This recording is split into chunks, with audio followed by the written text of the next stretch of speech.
Hey, kid, your bag's that full. Did you steal something? Ethan Cole growled, eyes narrowing like a predator. Jayden froze, his voice trembling. I already paid. But before he could finish, Ethan cut him off with a shout. Quiet! You think that skin color makes me believe you? The shop owner called out from inside only to be shut down instantly. Shut up! You want me to shut your store down? The sound of a baton tapping against the wall, tap, tap, echoed like a threat pounding in the child's ears like an invisible sentence. A sweltering afternoon sunlight stretched across the empty street, each ray bouncing off the pavement like flames licking the eyes. The scraggly trees lining the sidewalk seemed to pant cicadas screeching into the heavy air, making the whole neighborhood feel like it was being roasted. Jayden, a 13-year-old boy, stepped out of the corner convenience store with a cold bottle of water in hand. The coolness touched his tongue, but couldn't wash away the familiar tension because every step home meant walking past the looming police station, a shadow draped in fear. He kept his head down, quickening his pace, unaware that this small moment of peace was about to be shattered by a scrutinizing stare. Leaning against a utility pole, Ethan Cole watched him intently. He was tall, solidly built, but his eyes were full of contempt. His lips curled and his voice came out in a hiss sharp as a blade. Hey, kid, your bag's that full. Did you steal something? The words cut through the still street, making Jayden freeze. His small hand clenched the water bottle, his whole body stiff. He trembled as he answered, voice small but steady. I already paid. The shop owner, a frail old man standing in the doorway, quickly chimed in. He paid, that's right. But before he could finish, Ethan shouted over him, voice booming. Quiet! You want to lose your license. The threat came down like a blade, slicing through any weak attempt to defend, forcing the old man to bow his head and step back inside, as if truth weighed nothing next to brute authority. Ethan stepped into the street, blocking the path. He tapped his baton against the sun-scorched brick wall. Tap, tap, the dry sound landing like war drums in Jayden's chest. Say it again. Who are you? The question wasn't a request, and it was a weapon, a public humiliation. Jayden pressed his back to the wall, feeling the blistering heat burn into his skin. His small hands shook, eyes welled up, lips clenched tight to hold back a sob. His heartbeat pounded in his chest loud and panicked, but there was no escape. Beside him, the younger officer watching broke into a sweat. He stammered,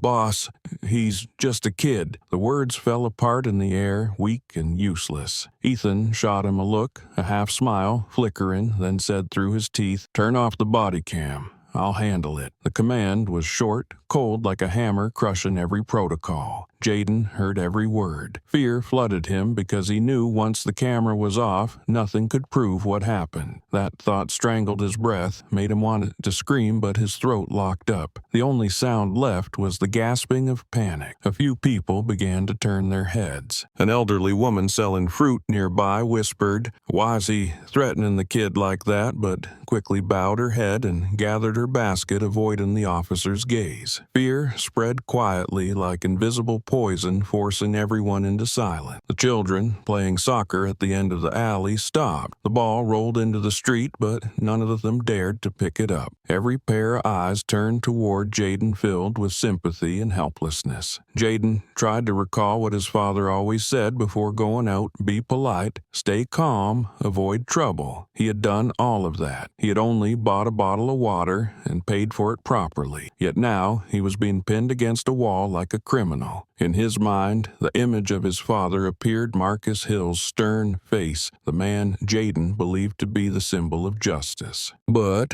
right now, where was justice? Ethan pressed the tip of his baton against Jayden's shoulder, voice dripping with venom. You know what I hate most? That look you give me like you're innocent. Jayden trembled, biting his lip until it bled, too scared to respond. The sky above was cloudless, the sunlight growing harsher, casting a stretched and distorted shadow of the two figures across the street. The air felt still, time dragging painfully slow. Passers-by hesitated, wanting to step forward but retreating instead. In that silence, the sound of the baton tapping the wall became a chilling soundtrack to a psychological assault. Jayden swallowed dryly. The cold bottle, still in his hand, meant nothing now. Its coolness couldn't quench the blazing fire of injustice surrounding him. Ethan's eyes stayed locked on Jayden, filled with contempt and satisfaction. For him, this was no longer about law and order. It was a cruel form of entertainment. He fed off the trembling, the fear etched across that young face. Jayden felt suffocated, the whole world spinning in the grip of that gaze. He wanted to scream for someone, anyone, but no one dared to stand up. The distant hum of traffic on the main road felt surreal against the dead stillness of this narrow street. A gust of hot wind swept by, blowing fine dust into Jayden's face. He blinked, tears mixing with sweat and dirt, forming a bitter layer at the corner of his mouth. Beside his ear, Ethan lowered his voice, speaking just loud enough for everyone to hear. "A kid like you, the nicer you act, the more you disgust me. Innocent around here, I decide what innocent means." Each word landed like a lash, making Jayden shudder. That small heart understood now. Life could veer off course at any moment, shaped by the cruelty of the one standing before him. Jayden took a deep breath, trying to steady himself, but the trembling spread from his knees to his shoulders. He imagined if his father were here, what he would do, what he would say. But that familiar figure was far away, and in this moment he had only himself to face the vicious stare. Ethan kept tapping the baton, each knock sounding heavier, like a warning that he could do anything he wanted. The child, trapped in this whirlpool of injustice, had no way out. Under the stifling sun, the street remained still. No one stepped in. Faces peeked out from behind doors, glances flickered and disappeared.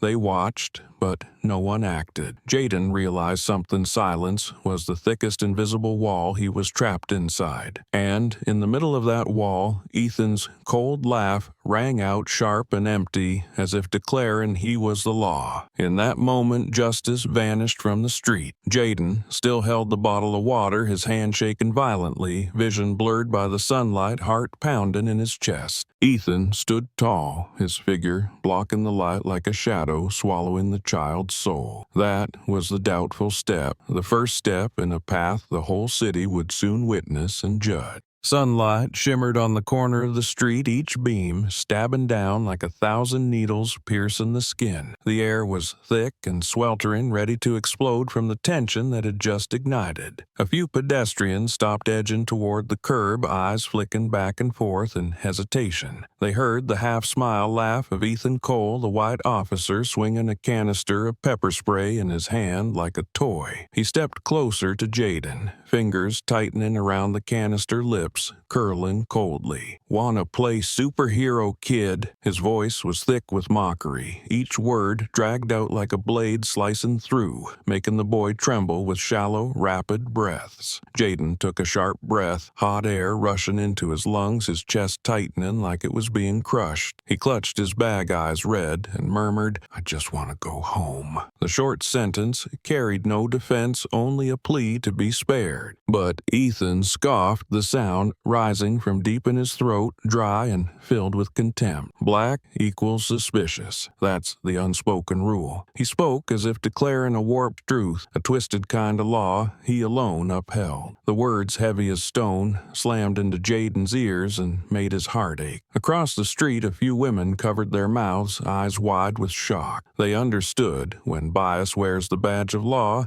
any child could be the next target. At that moment, Jayden's friend, a smaller boy beside him, shakily pulled an old phone from his pocket. His fingers trembled so badly he pressed the wrong numbers, but finally managed to dial 911. His voice stammered, "It's the police. They're—" Before he could finish, the younger officer with Ethan stormed over and yanked the phone from his hand, snapping false report. "Cancel it." Seconds later, the screen went dark and the emergency call cut off before it could register. Jayden's friend stood frozen, lips trembling, eyes darting from Ethan to Jayden, too stunned to speak. Ethan, seeing this, looked even more amused. He shook the canister again, the rattle inside echoing like a private thrill. That small motion made the crowd flinch. A man walking his bike paused, furrowed his brow, then shook his head and walked off muttering, "Getting involved only brings trouble." The silence that followed made Ethan's grin stretch wider because he knew fear was his most loyal ally. From the back, a middle-aged woman quietly pulled out her phone from her purse, opened the camera,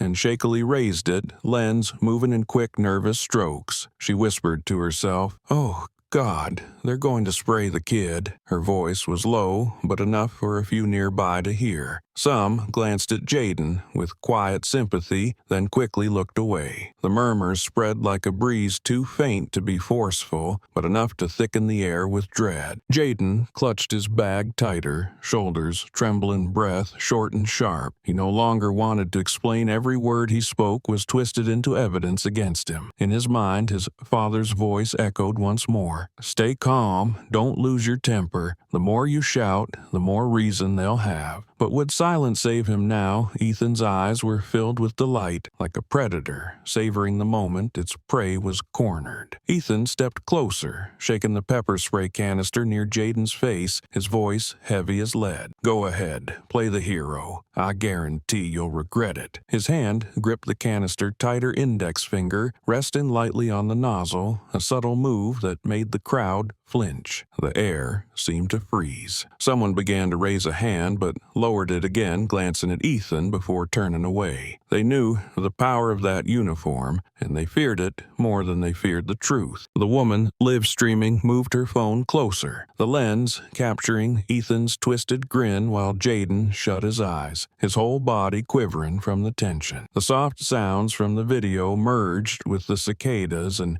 wind, creating a shrill, discordant soundtrack where injustice played the lead. Comments began to appear on her screen, words rolling upward. "What the hell is this? Is he really gonna spray? God, get a clear shot." Jayden opened his eyes and saw the lens pointed at him. For a moment, a faint flicker of hope lit up in his gaze like a dying flame in the dark. Someone would see, someone would know, but that light vanished the instant Ethan tilted his head and noticed the phone recording. He sneered a smirk thick with arrogance. "Go ahead, film it. Let's see what you can actually do." His voice rang out like a challenge, careless and bold, as if convinced every frame could be twisted into a different story. Ethan's shadow stretched across the brick pavement, engulfing Jayden like a beast devouring its prey. The crowd stirred, whispers rising. He wouldn't, actually. A boy among a group of students standing across the street bit his lip, clenched his backpack, strap eyes darting from Jayden to Ethan, rage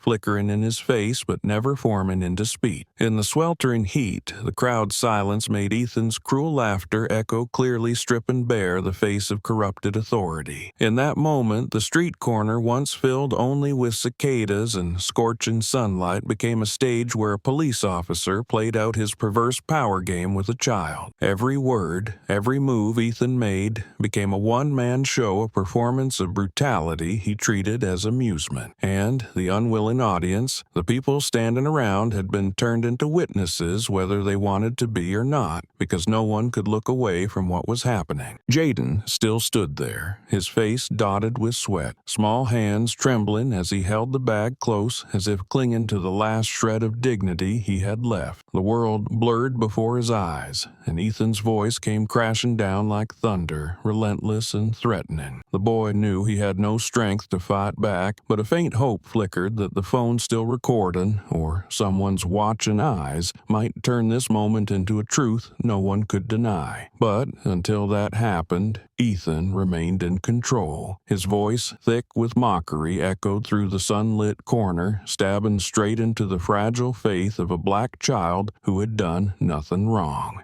The soft click of the trigger snapped through the air, and a burst of white spray shot from the nozzle, slicing through the thick heat hanging over the corner of the street. The acrid smell spread quickly, burning its way into noses and throats, turning the already tense atmosphere suffocating. Jayden had no time to react. The spray hit him square in the face. A hoarse scream tore from his throat, and his small hands flew up to cover his eyes. But it was too late. His eyes burned like fire had been poured into them. Tears gushed, mixing with sweat and dust. He stumbled a few steps and collapsed onto the rough pavement, his head slamming into the corner of a wall, tearing a deep gash. Blood trickled from his forehead, dark red droplets merging with his stinging tears. Ethan Cole watched the scene, his face lit up with sick satisfaction. His laugh exploded, echoing through the street, drowning out even the piercing sound of cicadas. He shouted gleefully, "Cry louder, let the world see how weak you are." His voice was coarse, dripping with pleasure at the sight of a child writhing. To him, this wasn't pain that needed help, it was victory in a game of dominance. His grin twisted grotesquely, leaving the crowd in stunned silence for a few seconds, unable to believe someone in uniform could speak with such cruelty. Jayden clutched his face, gasping, his throat closing from the toxic air, coughing violently as pain stabbed through his chest. Blood from his head wound streamed down his cheek, mixing with tears and dust, creating a sticky mess that blurred his face in agony. His thin shoulders shook his trembling hands, barely strong enough to shield himself. His lips moved, but any plea for help was swallowed by the choking spasms of his coughs. A middle-aged man in the crowd, his face stricken with horror, rushed forward, clutching an unopened bottle of cold water. He knelt beside Jayden, his voice shaking. "Let me rinse your eyes. Just hold on." But before he could raise the bottle, Ethan's broad hand shoved him hard, sending the man sprawling onto his back. The water bottle flew from his grip, rolling across the pavement, spraying a few cold droplets in the sweltering afternoon heat. Ethan snarled, eyes sharp as blades. "Back off. Let him learn." To him, help was a threat. Fear and submission were all he wanted. The crowd erupted. Angry voices rang out in waves. A woman clutched her chest and screamed, "He's a child. What the hell are you doing?"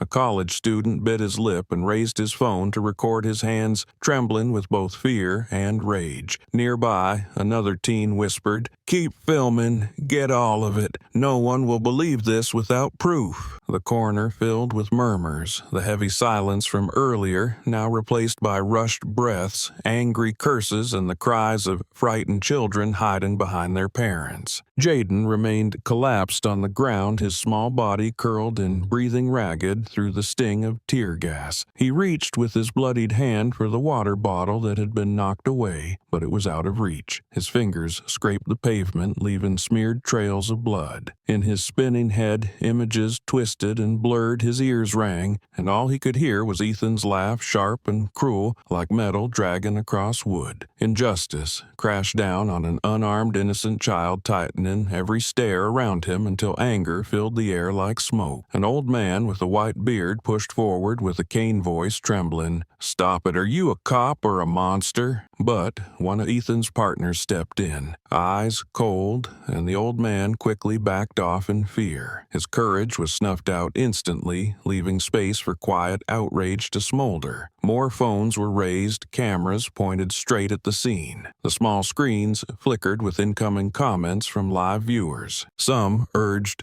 "Don't let this go. Record everything. That's the evidence." Ethan crossed his arms, his grin triumphant voice pounding with deliberate cruelty. "There, look, all of you are watching. He's crying because he's weak, because he dared to challenge me." He stepped closer, his shadow falling over the trembling figure on the ground. His laughter drilled into the air like a machine pressing down on everything around him, turning the street corner into a stage where he played the self-appointed director of brutality. In the crowd, the people bit their lips. A few tears rolled down their cheeks, frustration choking their voices. A young woman turned to her friend, her voice cracking. Why isn't anyone stopping him? But the only reply was a heavy, terrified glance. Because in their eyes, that officer didn't just carry tear gas, he carried power. And when power is used as a weapon, it turns witnesses into the voiceless. Jayden summoned what strength he had left to lift his head. His eyes red and blurred with tears, and gas searched for a sliver of hope. He saw the lenses pointed at him, saw unfamiliar eyes filled with sympathy, but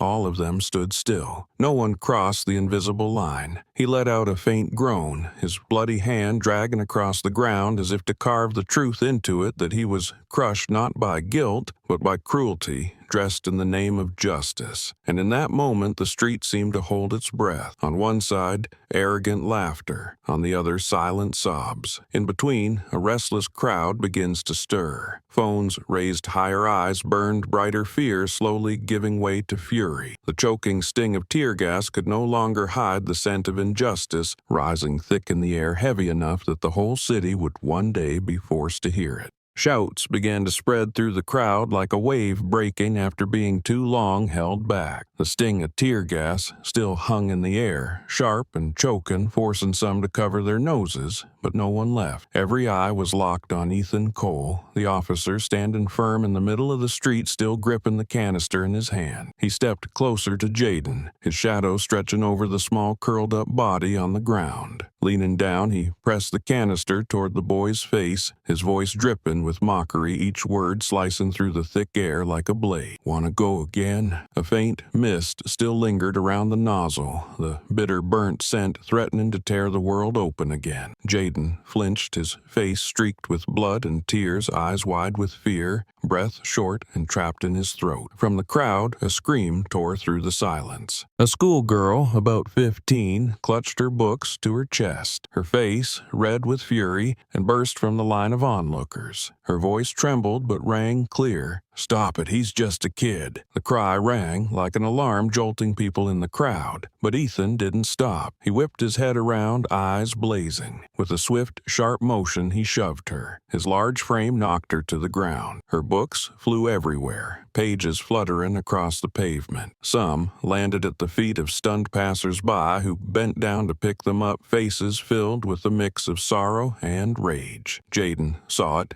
and tried to speak, voice hoarse and broken from the gas.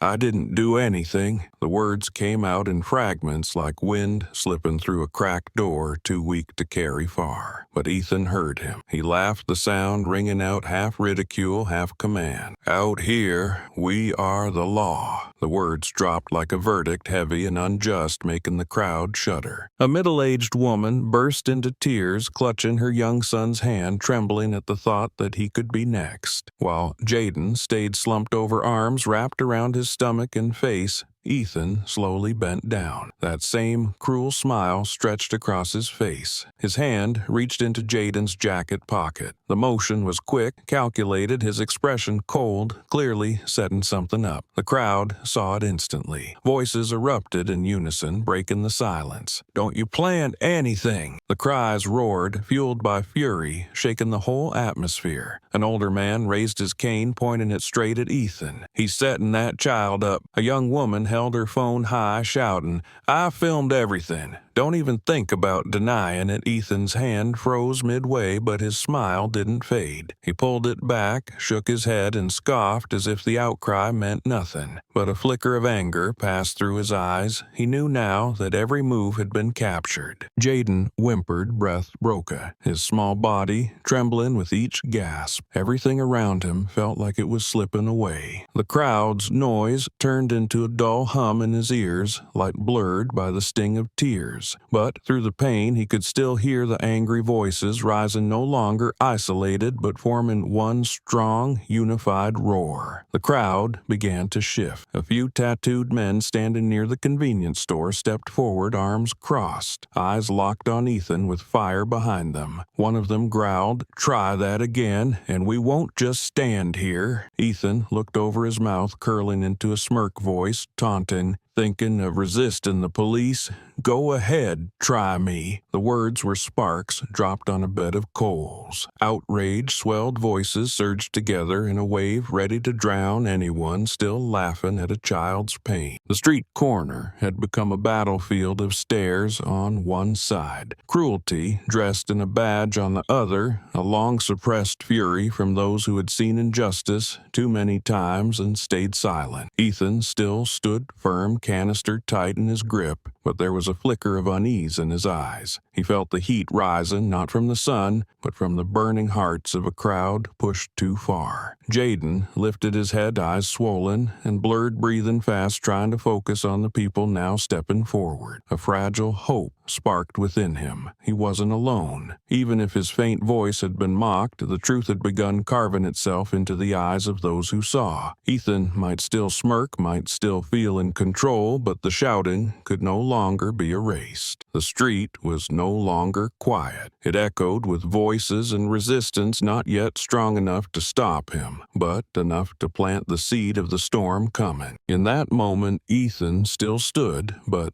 the way people saw him had changed. He was no longer a man in uniform with power. He was the face of cruelty exposed. And Jayden, though still on the ground, eyes swollen from the gas blood running from the cut on his forehead, had become the living witness to a truth that couldn't be denied. Some acts of brutality aren't about law, but about feeding the delusion of power. And once that truth is seen by dozens of eyes, recorded in countless phones, no matter how loud Ethan screams, he is the law. The real law will begin to turn against him. The uproar that had erupted after Ethan Cole's cowardly act was suddenly overtaken by a different sound, dry, rapid, sharp, like war drums pounding the pavement. The heavy rhythm of boots striking brick startled the whole street. Heads turned quickly toward the far end where the sound echoed from. The steps drew nearer, carrying a steady, powerful cadence, unhurried but full of force, like the arrival of something unstoppable. The crowd, still swirling with anger, began to part. People stepped back onto the sidewalks, forming a long open path, eyes locked forward in suspense. Someone shouted from the crowd, their voice cracking. "Someone's coming." The warning spread fast, followed by whispers, and the collective gaze locked on the figure appearing at the end of the street. Ethan stayed in place, his hand still hovering over Jayden's jacket pocket, that half smirk frozen on his face. He heard the footsteps, narrowed his eyes, and the corner of his mouth curled again in mockery. He lifted his chin, his voice rising over the murmurs, loud and sharp. "I want to see who dares to stop me." His tone dripped with challenge, like a beast provoked, showing no regard for the crowd around him. As soon as the words left his mouth, silence fell again. Only the sound of approaching footsteps remained, each beat hammering into the chest of every onlooker. Then, from the end of the street, a deep voice rang out low and thunderous, slamming straight into everyone's chest. "Take your hand off him, now." It wasn't a shout or a scream, but the weight it carried made every hair stand on end. That voice wasn't just a command, it was authority made real. A few murmurs escaped the crowd, hushed and cautious. That voice, it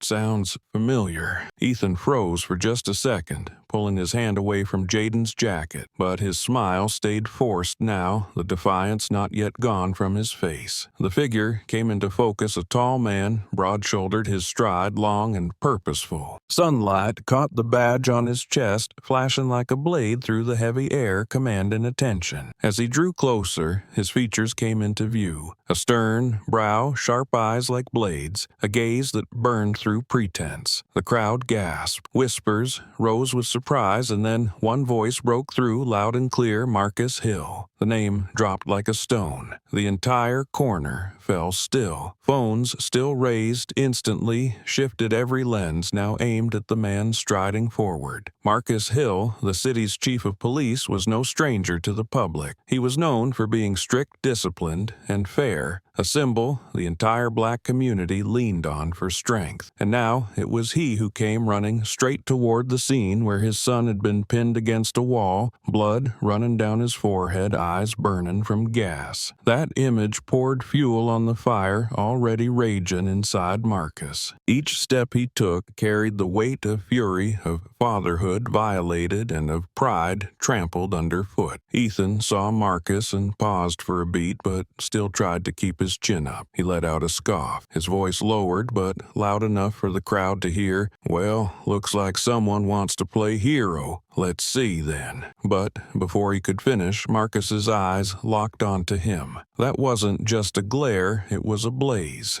a stare that could burn through arrogance. The badge on Marcus's chest caught the sun gleaming like an undeniable truth. This wasn't just any man, this was the chief of police. The crowd erupted, voices mixing awe and satisfaction. "It's him! That's Chief Marcus Hill." Phones rang out messages and calls flying fast. Everyone understood this moment was carving truth into stone. There would be no reversing it. Marcus charged forward, not slowing, not hesitating. He pushed through the crowd as they moved aside, breath heavy but stride firm. Just meters away, his eyes dropped to his son. Jayden lay crumpled on the ground, face streaked with blood, breathing hard, eyes red and swollen from the gas. Marcus's heart clenched tight, his fists closed. He pushed forward one last step, and when he reached him, he didn't speak, his eyes spoke for him. When Marcus stopped in front of Ethan, the crowd seemed to hold its breath. In the thick heat, something shifted like a storm had landed. The word "Chief" blazed across his badge, and the glare hit Ethan, making him stumble back slightly, his crooked smile faltering. He glanced around, realizing dozens of phones were trained on him. His face twitched. He tried to hold composure, muttering,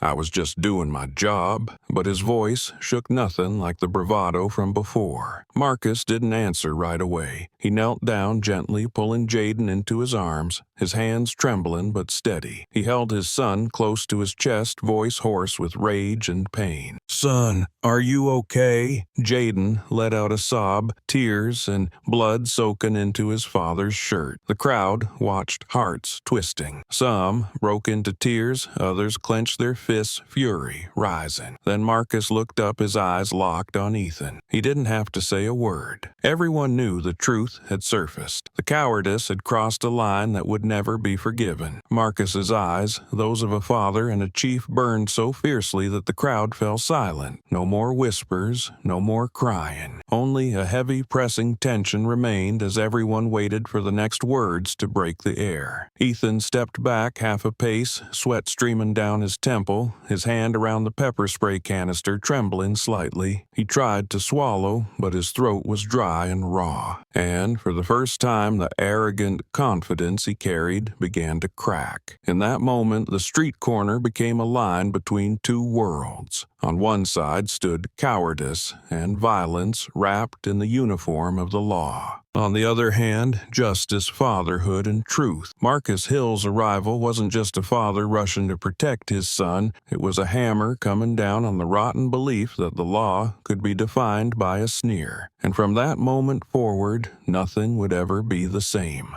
Marcus Hill charged in like a storm, his eyes bloodshot with fury. Breath, heavy, each movement precise and unwavering. As the distance between him and Jayden narrowed, time seemed to slow. He dropped to his knees, wrapping his arms around his collapsed son on the sun-scorched pavement. The sting of tear gas still lingered, mixing with the scent of blood from the wound on Jayden's forehead, making Marcus feel like the world itself was squeezing the life from his heart. His hand trembled as he touched the face soaked in tears and blood. From Jayden came a choked sob, small, powerful enough to shake the whole street. "Dad." One broken word, sharp as a blade, stabbed deep into Marcus's chest, filling him with pain and a fire that burned hotter than ever. The crowd gasped, cries broke out. "He's the chief's son!" Phones shifted instantly, all lenses now fixed on father and son, capturing every detail, every drop of blood, every tear, every trembling sign of love. Ethan Cole stood frozen, and the smirk that still lingered on his face faltered. His eyes widened in disbelief. He blinked rapidly, breath quickening, sweat running down his temple. His towering figure began to tremble as if the ground beneath him had cracked. He stammered, his voice struggling through a dry throat, the words broken and breathless. You're a pointless question." The answer was clear before him, but in his panic, he still grasped for some escape, some thread of hope that this was a cruel twist of fate, not reality. Marcus lifted his head, his eyes no longer wet, but sharp and deep as an abyss. His voice voice was low heavy and each word struck like a hammer. "You just sprayed tear gas into my son's eyes." No shouting, no screaming, just a single sentence and the air thickened like concrete. That accusation wasn't just for Ethan. It was a verdict delivered before the crowd, before the cameras still rolling, and before a city that would soon know everything. Ethan swallowed hard. His throat burned. He dared not breathe too loudly. He knew he had crossed a line he could never step back from. The smug smile that once silenced the street was now frozen, twisted and hollow. He tried to speak, but the words came out as meaningless mutters. Sweat dripped from his forehead and temple, falling in loud drops onto the pavement, mixing with Jayden's smeared blood proof of collapse. The crowd stared him down, their expressions shifting from shock to fury, from confusion to outrage. That moment when the powerful are stripped bare is when even silent witnesses find their voice. From the back, a phone was raised closer, its lens trembling but still capturing the full frame. Marcus on his knees, one arm around Jayden, the other bracing against the ground, his furious gaze locked on Ethan. On Marcus's chest, the polished badge caught the sunlight, the word Chief carved in bold, clear letters. The person filming zoomed in and the word lit up on screen along with the scrawled caption, "Big mistake." In that instant, the image became an arrow launched into the digital sky where thousands of eyes were waiting for a new explosion. The crowd burst into a storm of murmurs. A man exclaimed, "He dared to do that to the chief's son." A woman, trembling, turned to those beside her. "This isn't just another assault. It's a direct slap in the face of justice." The voices blended with Jayden's sobs, Marcus's ragged breath forming a chaotic symphony where the truth had nowhere left to hide. Ethan stepped back, his heel catching on a chipped brick. He nearly lost his balance, but caught himself. He raised a hand, trying to say something in defense, but his voice was hoarse and broke apart. In his eyes flickered fear, though he clung to a trace of arrogance like someone clutching the last layer of a crumbling mask. But that mask had cracked wide open, because standing before him wasn't just a helpless child, but the son of Chief Marcus Hill, and Marcus himself, very real, blazing-eyed, right there. Marcus held Jayden close, his hand gripping his son's shoulder. His eyes still locked onto Ethan's as if asking without word, "Can you still smile?" But he didn't speak. The silence alone crushed any excuse before it could form. Jayden buried his face into his father's chest, sobbing through gritted teeth. "Dad, it hurts." Tears mixed with blood soaking Marcus's shirt. His heart shattered, but his eyes only hardened like searing steel forged through fire. By now, the crowd was no longer still. Voices rose scattered at first, then gaining strength. "Punish him. Justice must speak." The chants echoed, bouncing off the walls and through cracked doors. The people had been silent too long, and now that the truth stood naked, they could no longer look away. Ethan scanned the crowd, eyes darting from face to face,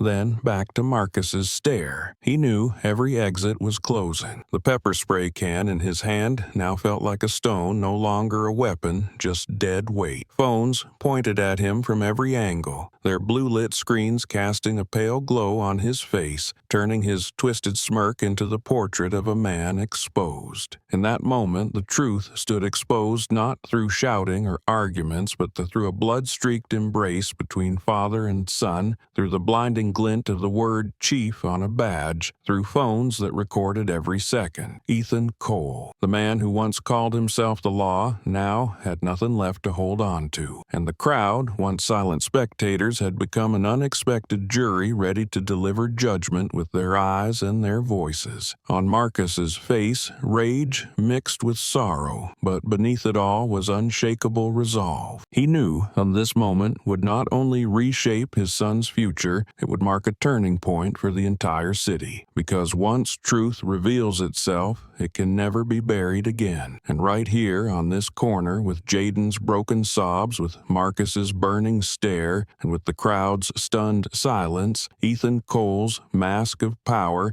had finally shattered, scattered into 1,000 unrepairable pieces. Night fell, and the city lit up not just from pale streetlights and glowing billboards, but from the cold blue glare of countless phone screens. After the shock at the street corner, the entire community seemed to explode all at once. Across social platforms, 3 different videos began spreading at lightning speed. One was the shaky live stream from the middle-aged woman, her voice crying out between sobs and background chaos, the blurry footage clearly showing Ethan pressing pepper spray at Jayden's face, then Marcus arriving. The second came from a nearby doorbell camera, crisp in resolution, capturing the moment Ethan shoved the man who tried to bring Jayden water, then barked with smug delight. The third was filmed from the helmet cam of a passing delivery driver, his engine still roaring, but the shot perfectly framed Marcus, rushing in his chief badge, catching the fading sunlight. Each clip showed a different angle, but together they told the same story, a child abused, and a father arriving to expose the abuser. Hashtags sparkled, then roared into flames. Hashtag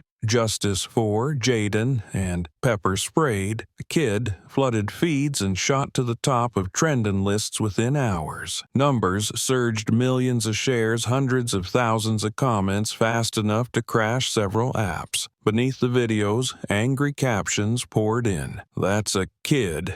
How dare they? This uniform is being used for oppression." One user wrote cold and sharp body cam off ICO's intentional crime. Another zoomed in on the label of the pepper spray can, revealing it had expired months ago, with the caption, "Expired tear gas. They treat humans like garbage." Layer by layer, the evidence mounted. So did the fury. Major forums blew up. On Twitter, the videos spread with endless angry emojis, lines of all caps outrage, "Big mistake. Fire. Ethan Cole. No justice. No peace." On Facebook, community groups circulated the image of Marcus holding Jayden with a hauntingly simple caption, "Justice begins with truth." On TikTok, clipped edits mashed up Jayden's collapse and Marcus's blazing stare, soundtracked by heavy urgent music drawing millions of views within hours. From one silent corner of the city, the story had turned into a surging storm, sweeping through every corner of the internet. That night, while Jayden was brought to the hospital for eye irrigation and wound care, a photo of him lying in a hospital bed was taken. His eyes were still red, his forehead wrapped in white gauze, his small hand clutched tightly in his father's. The image needed no caption. It became a symbol. People shared it everywhere, adding the words, "We will not stay silent." The weight of the collective rose behind the story, making it impossible to twist, erase, or ignore. In the middle of the roar, something else pushed the internet into full-blown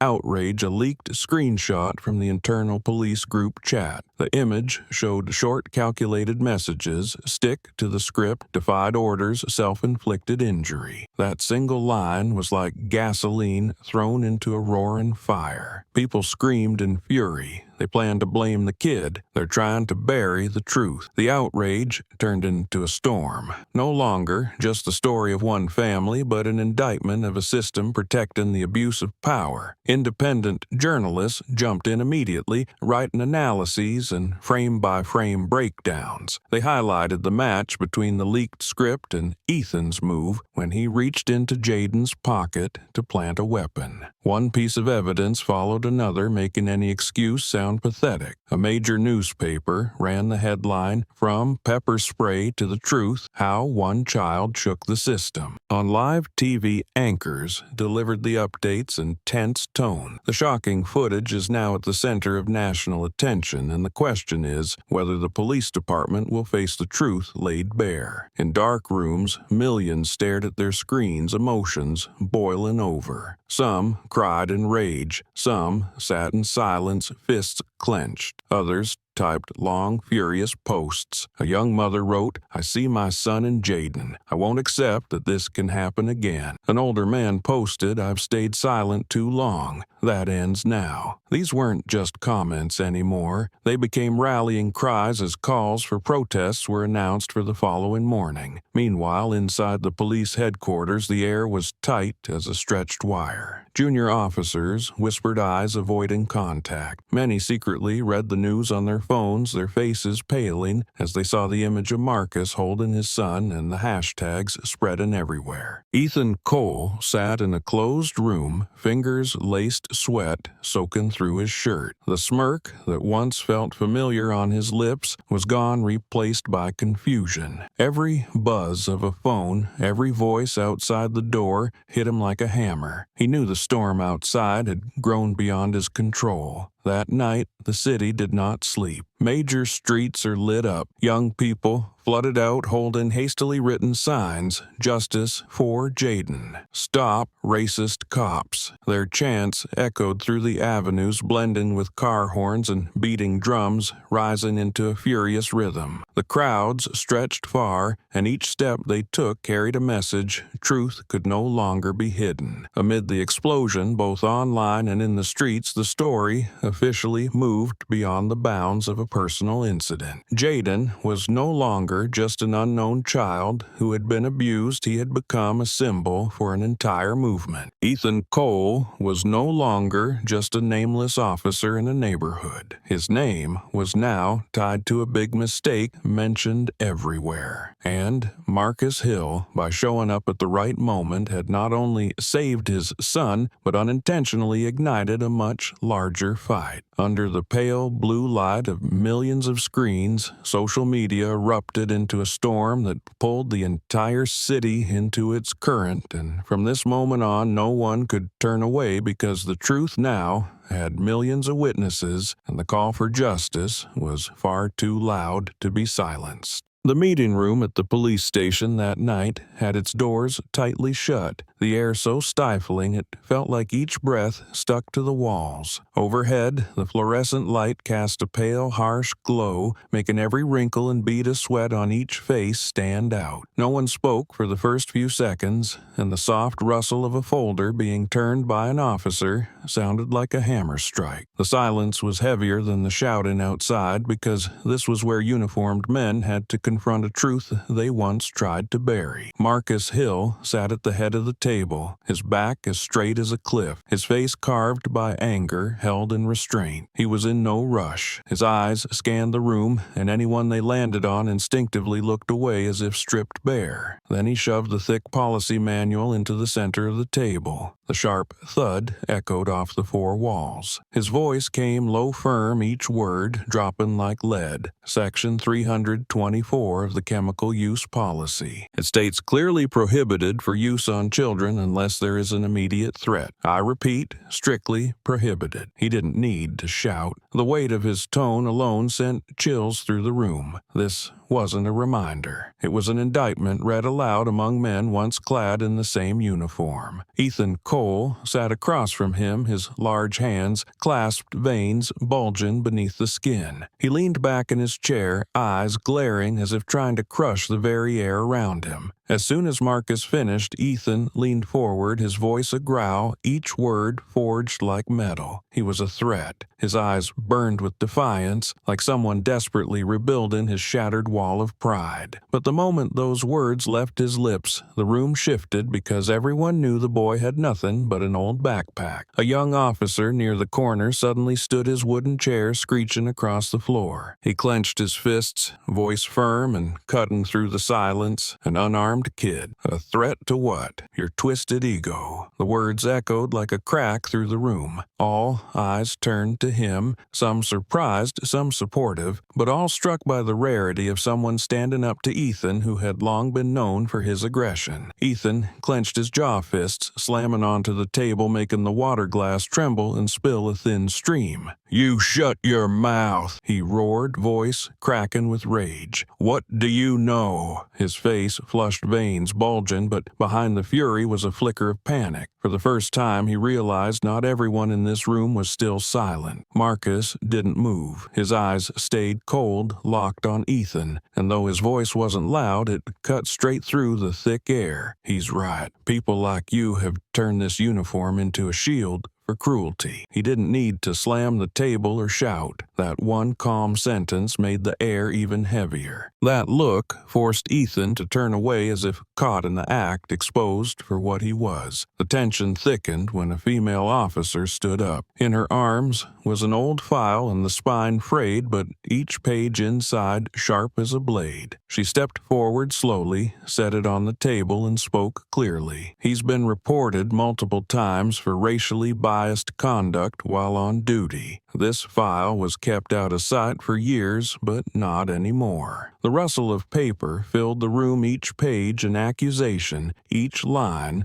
a piece of proof once ignored. Ethan glanced at the file, his face shifting. In his eyes, anger and fear tangled together like those papers were tearing away the last layer of the power he clung to. He shot up, voice cracking into a shout. "It's all lies, just a bunch of crap from people trying to take me down." His words echoed, but no one responded. The silence left behind was a deep pit swallowing every excuse whole. Marcus remained still, hands folded, gaze fixed on Ethan. He spoke slowly, each word landing like a weight. "I've requested an independent investigation. From now on, everything you say has consequences." That was all it took to turn the room's air to ice. The officers exchanged brief looks, quiet but unmistakable. Their silence was no longer complicity, it was the first sign of change. Ethan froze for a moment, fingers clenched so tight his knuckles turned white sweat rolling down his neck. In his mind, the noise of the crowd outside roared, social media flooded with rage, and Marcus's steel gaze bore down. He wanted to argue, to fight back, but the evidence on the table and the eyes around him had blocked every exit. He felt like a cornered animal still baring teeth, but no one was afraid anymore. The meeting room fell into silence so still that the ticking of the wall clock could be heard. Outside, the city still echoed with chants for justice. But inside this room, Ethan Cole understood the protection he once counted on was starting to crack. The confrontation was no longer between a father and a cop, but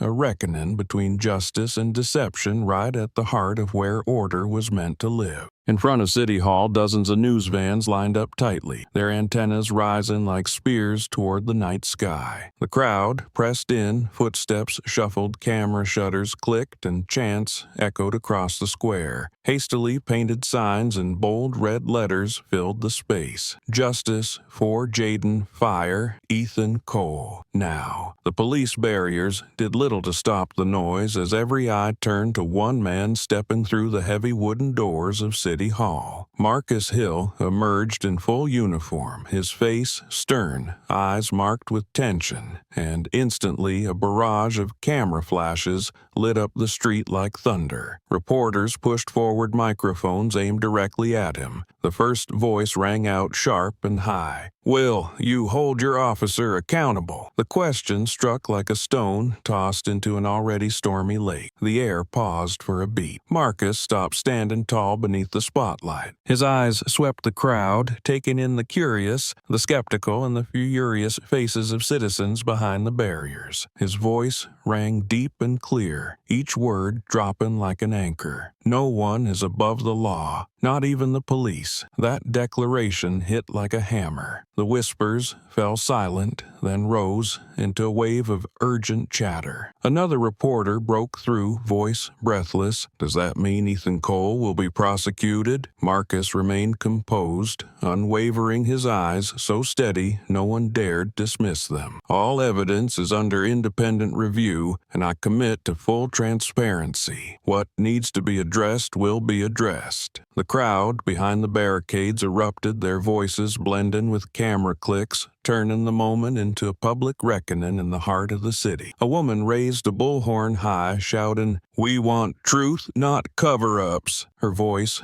triggered a surge from the crowd, hundreds joining in, chanting in rhythm, drowning out the reporters. The scene streamed live, watched by millions as they saw Marcus unmoved at the center of it all, his face still, his eyes flashing beneath the strobe of lights. He didn't retreat, didn't deflect. His presence alone answered the question of whether the case would be buried. An older reporter stepped forward, his voice slow but steady. "Do you feel pain knowing your son was the victim?" Marcus paused, a flicker of anguish passing through his eyes. His voice softened, no longer cold, but deeply human. "I hurt like any father would, but I hurt more knowing the uniform was used to harm a child. That's something I can't forgive." For a brief moment, the crowd fell silent. Then, a wave of applause erupted, a surge of pent-up agreement, released at last. That same night, headlines blazed across the news: Chief Hill, no one is above the law.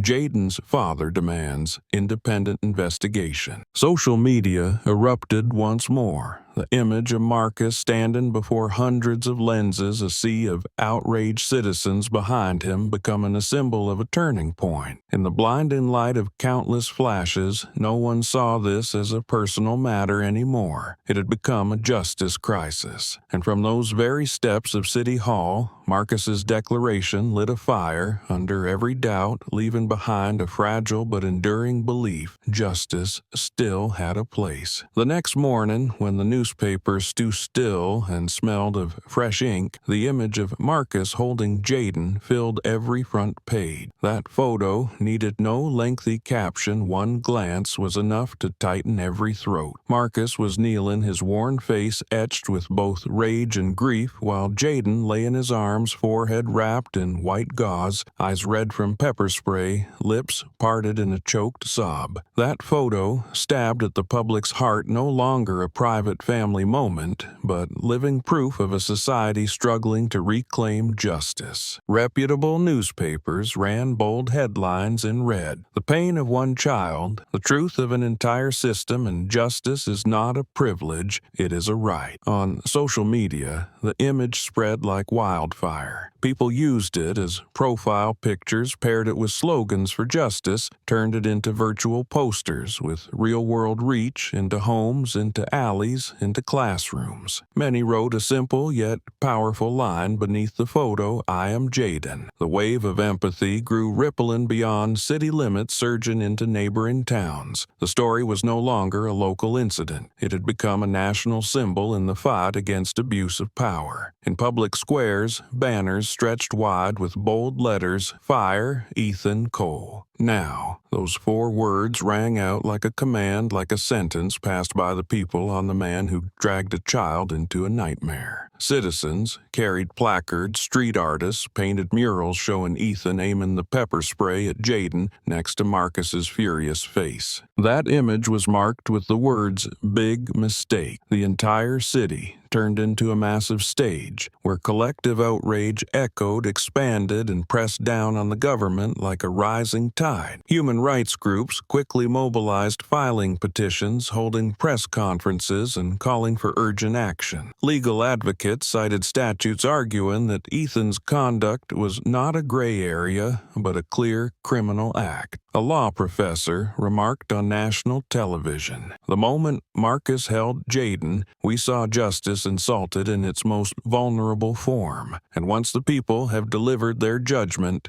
the legal system must respond." Marches stretched across the city, chants echoing through the night, each banner glowing under the streetlights. The people were no longer bystanders. They had turned outrage into collective action. That scene was broadcast live across hundreds of TV channels and online platforms, each frame a heartbeat in a society demanding change. The banner, "Fire Ethan Cole," now was no longer just a slogan. It had become a trumpet call signaling that abusers of power could no longer wear the uniform like a shield. And amid the relentless chants, amid angry stares and fallen tears, the image of Marcus holding Jayden continued to appear quietly, reminding everyone that every transformation begins with a single, real moment where a hurt child found refuge in his father's arms. That moment became the flame that lit an entire movement where justice was no longer a promise, but an urgent demand that could not be delayed. Inside the closed meeting room of the police station, the hum of the ventilation fan echoed cold, white light, casting down on the long wooden table, where every eye was fixed on 2 men sitting face to face. Marcus Hill sat upright, his face tense. The veins on his temples visibly strained, his eyes locked onto the man across from him.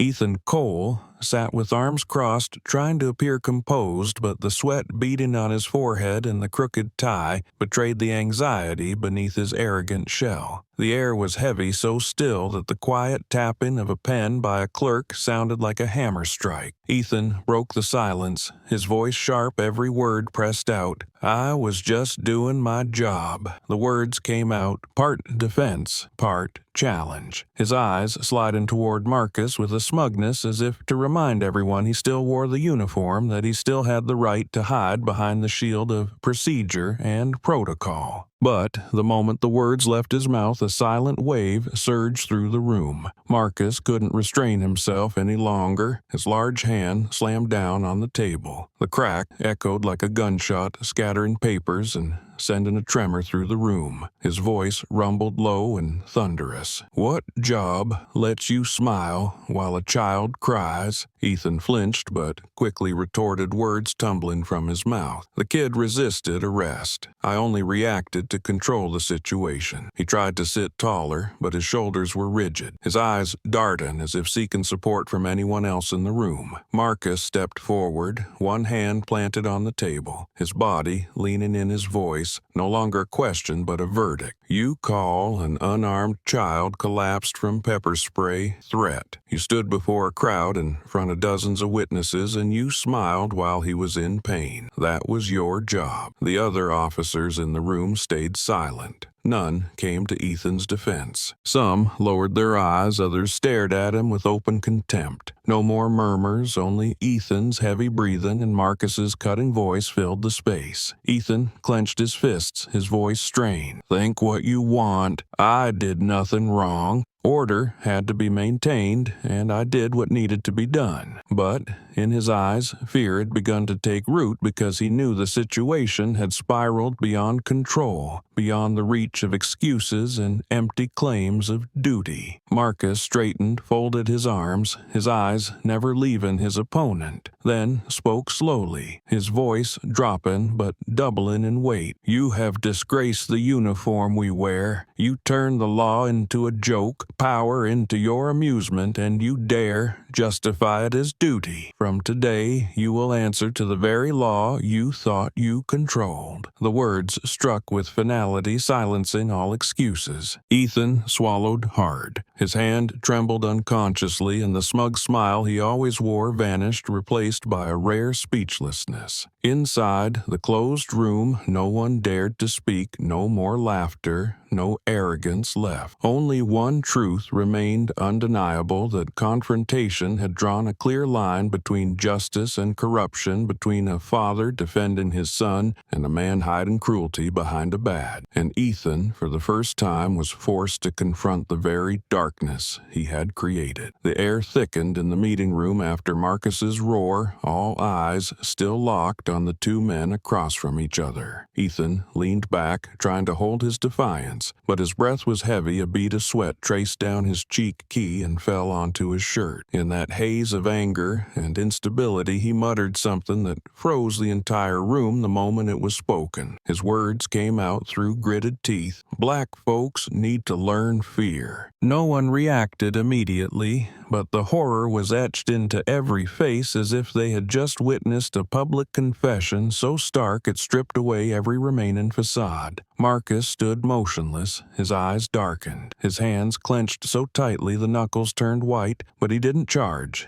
didn't shout, because in that moment silence carried more weight than any punch. A young female officer in the corner covered her mouth, her eyes wide, filled with fury and shame, hearing such words from a fellow officer. The young officer who had previously spoken up now growled, voice hoarse with rage. "You just showed us who you really are." Ethan froze, realizing he had gone too far. His eyes darted around looking for any rescue, but all that remained were cold, unforgiving stares. He stammered, I didn't mean it like that. But his feeble defense was instantly cut off by a sharp sound from the small device resting on the table. The playback echoed his words clear and unmistakable. Black folks need to learn fear. The phrase was no longer a slip, it had become irrefutable evidence. The recording device had been running from the start, a tiny red light blinking, proving every word had been captured. Marcus slowly raised his hand toward it, his voice so cold it sent the shivers down every spine in the room. You thought you could bury it, but the evidence is sealed. There is no way out. The other officers turned their eyes to Ethan in unison. Not one offering protection, forming an invisible wall that forced him to finally face the truth. Ethan, panted lips pressed tight, his face flushing re-renning, paling, shifting colors like a dying flame. He wanted to resist, but the echoing playback from the recorder shattered every excuse. It wasn't just a slip of the tongue. It was a revelation of deeply rooted belief, a sentence he had signed himself. The arrogance he once wore like armor now gave way to visible confusion, his panicked eyes darting like someone trapped in a room with no doors. Marcus sat down, his gaze locked on Ethan, and then spoke slowly, each word etched into the heavy air. This is the truth you've been hiding, and from now on, this truth will be shown to everyone. That statement ended the confrontation not with a shout, but with a definitive close, where justice held undeniable proof in its grasp. Ethan Cole sat motionless. The man who once thought himself the law, now reduced to a twisted shadow dragged down by his own words.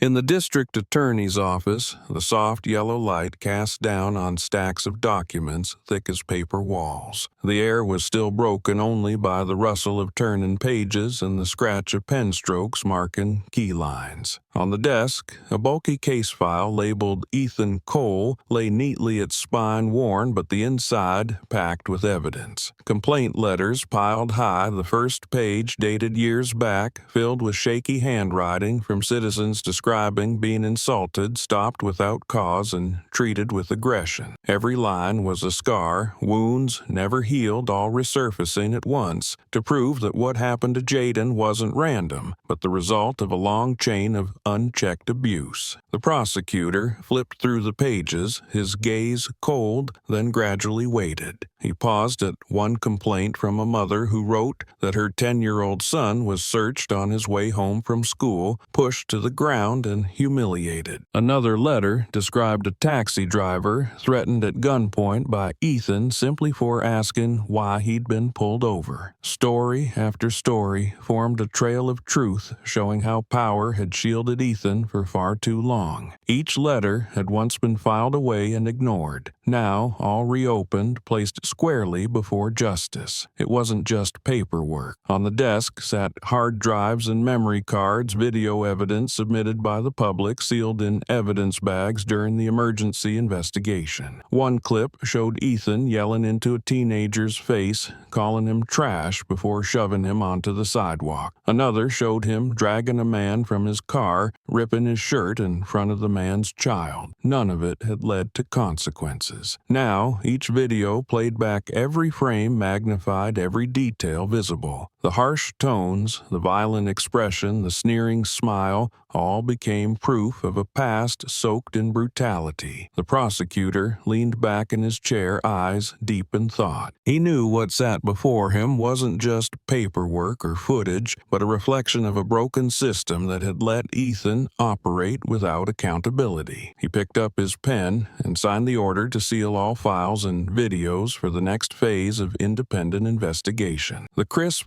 sound of the signature echoed like the end of an era of cover-ups and the beginning of a reckoning. Outside the glass windows, the late afternoon sun spilled down, casting shadows of the protesters still waiting. They held newspapers with the image of Marcus holding his son, and they wanted to know if the truth would finally see daylight. The prosecutor looked out, and a flicker of resolve lit his eyes. He understood that the evidence wasn't just for the courtroom, it was an answer to the thousands thousands who had lost faith in justice. And, as the thick file closed, the room seemed to resound with one certainty: the past cannot be erased, and the truth has finally found its way back. While the district attorney was still reviewing Ethan Cole's old complaint files, a knock on the door broke the silence of the room with paperwork. A middle-aged man, lean but with a steady gaze, stepped in, holding a USB drive sealed in a plastic evidence bag. He introduced himself briefly as a neighbor, the owner of the house with the doorbell camera that captured footage from the street corner. But what made the room hold its breath wasn't that video, it was what he had in his hand. He explained that his son had once been stopped by Ethan, and while digging through an old hard drive for evidence, he had stumbled upon a strange file. It was a body cam recording captured before it was wiped from the official system, thanks to an automatic backup saved to a secondary server. As the district attorney plugged the USB into the monitor, a flickering light appeared. The footage tilted and shaky, but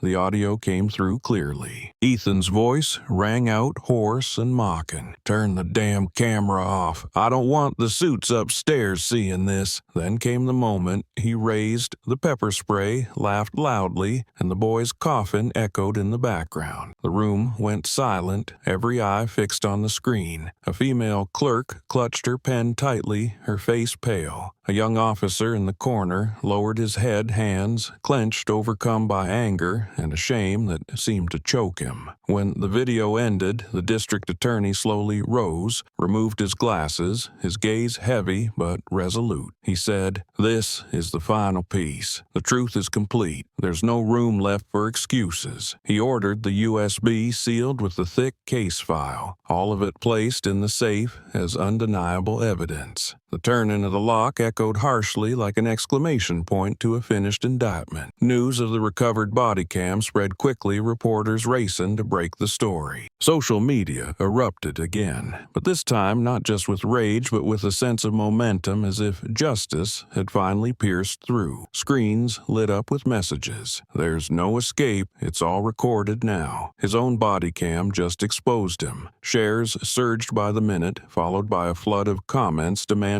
a public trial. Under massive pressure, the disciplinary board was immediately convened. A brief statement was released that same night confirming the case would be reviewed transparently and that Ethan Cole was suspended immediately. The city exploded when the news appeared on screens. Crowds outside City Hall cheered, some hugged in tears, others joined hands and chanted for justice for Jayden. Journalists broadcast it live, and the glow from phones lit up the square like a sea of lights blazing into the night sky. Inside the closed room, Marcus stood quietly by the window looking out at the crowd still waiting patiently. He knew this was only the beginning, but at least one door had been opened. The truth no longer hid in the shadows of forgotten case files, no longer vanished behind the press of a body cam's off switch. Everything had now been brought to light, and a disciplinary board that could no longer look away was ready to sit down and face the undeniable evidence. And with that,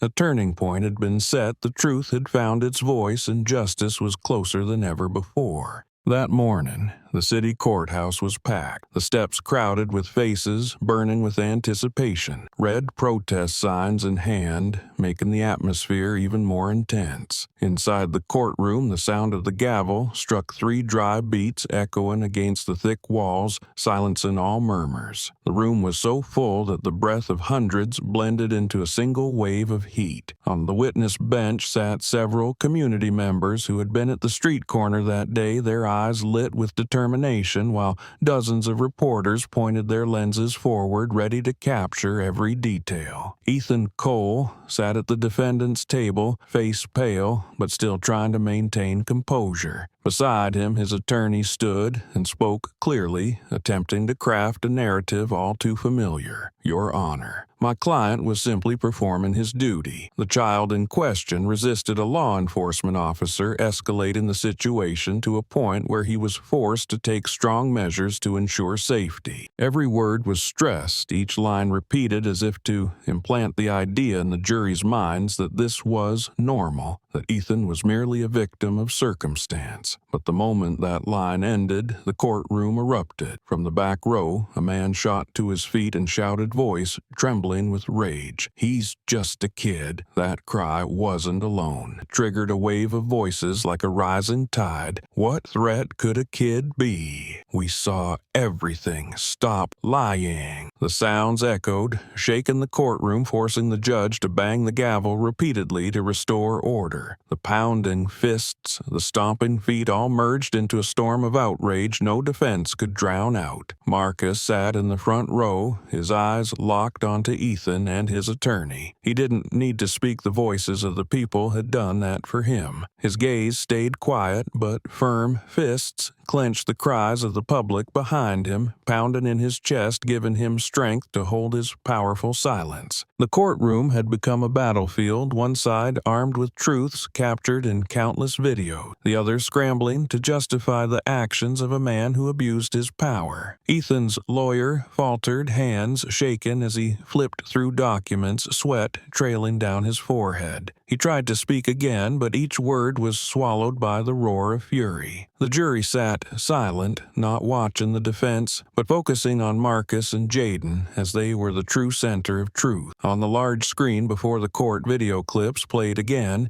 Jayden collapsing, Ethan's cruel laughter echoing, mixing with the gasps of the crowd. Everything was exposed to the light, leaving no room for denial. In that moment, the courtroom felt like a pressure cooker about to explode. The judge's gavel pounded again and again, calling for order, but public outrage had become a roaring flood impossible to contain. Everyone was waiting for a verdict, for a sentence worthy of what they had witnessed. And beneath the blinding white light from the overhead lamps, people who once feared the police now stood as one, forming a wall of fury that even Ethan Cole couldn't look in the eye. The confrontation was over, but this trial was where justice finally found its voice, resounding, relentless, and uncompromising. As the judge gave a nod, the large screen in the courtroom lit up, pale blue light casting across the ceiling, illuminating every face holding their breath. The clip began to play, the noise from the street, the cicadas, the shuffle of hurried footsteps, then suddenly the image of little Jayden holding a water bottle backed against a wall. A harsh spray echoed white mist, burst forth, and he collapsed. On the screen, his thin body curled inward, small hands covering his face, blood from his forehead mixing with tears. In that moment, Ethan's loud, raspy laugh rang out so clear no one in the courtroom could ignore it. He laughed as a child fell in pain, and that sound pierced the listeners' hearts like a blade of ice. The entire room froze, every whisper from earlier falling instantly silent. Reporters gripped their cameras but forgot to press the shutter, too stunned by the reality before them. A woman seated mid-row covered her mouth with shaking hands, eyes red, tears spilling uncontrollably. A few men clenched their fists, veins bulging, but all remained quiet as Ethan's laugh echoed through the room. It was no longer just a sound, it was a confession, a living piece of evidence so raw and undeniable that every second cut deeper into the crowd's collective trust. Ethan sat below his face, pale hands locked tightly together, back barely resting against the chair, with he unable to hide the subtle tremble of his body. He wanted to turn away, but the screen's glow hit him directly, exposing every distorted feature, that cruel smile now laid bare for all to see. Marcus, seated in the front row, kept his eyes fixed on the screen like twin blades. His heart tightened, but he didn't speak because in that moment silence was stronger than any scream. When the image of Jayden collapsing appeared, a little girl sitting beside her mother in the courtroom burst into sobs. Her mother held her tight eyes full of tears, silently shaking her head. The truth had gone beyond any legal reasoning. No one in that room could defend Ethan anymore. No argument could cover up that chilling laugh. The clip ended, the screen faded to black, but the echo of that laugh lingered in every mind, leaving behind a weight that no words could lift. The judge sat high above, hand gripping the gavel, his gaze tightening. He looked around the courtroom, seeing hundreds of faces frozen in silence. No one spoke a word, no more angry outbursts, only a thick, heavy quiet. A reporter slowly raised a camera, took a single photo. The shutters click, echoing sharply, breaking the stillness for a moment. Then the room fell back into silence. It felt as if even the air had weight pressing down on everyone's chest, making each breath feel like a struggle. In that silence, Ethan lowered his head for the first time, unable to find any words to defend himself. The lawyer beside him tried to whisper something, but even he stopped, realizing that every argument had lost its meaning. All the evidence was clear, and the truth now stood fully exposed, brighter than any defense. The confrontation days before had ended with a recording, and now the replayed clip was the final lock slamming shut the door on Ethan's excuses, leaving behind a courtroom so heavy that every heartbeat sounded like a drum roll for the verdict to come. The elderly man was called to the stand. He walked with a slight stoop, each heavy step carrying the weight of a sleepless night. Every eye in the courtroom followed him as the white light illuminated his graying hair, his hands trembling slightly as he placed them on the Bible and swore to tell the truth. His voice was hoarse and slow, but every word hit like a hammer, breaking through silence. I saw him laugh when the boy cried. Those words echoed through the room, striking the ears of everyone present.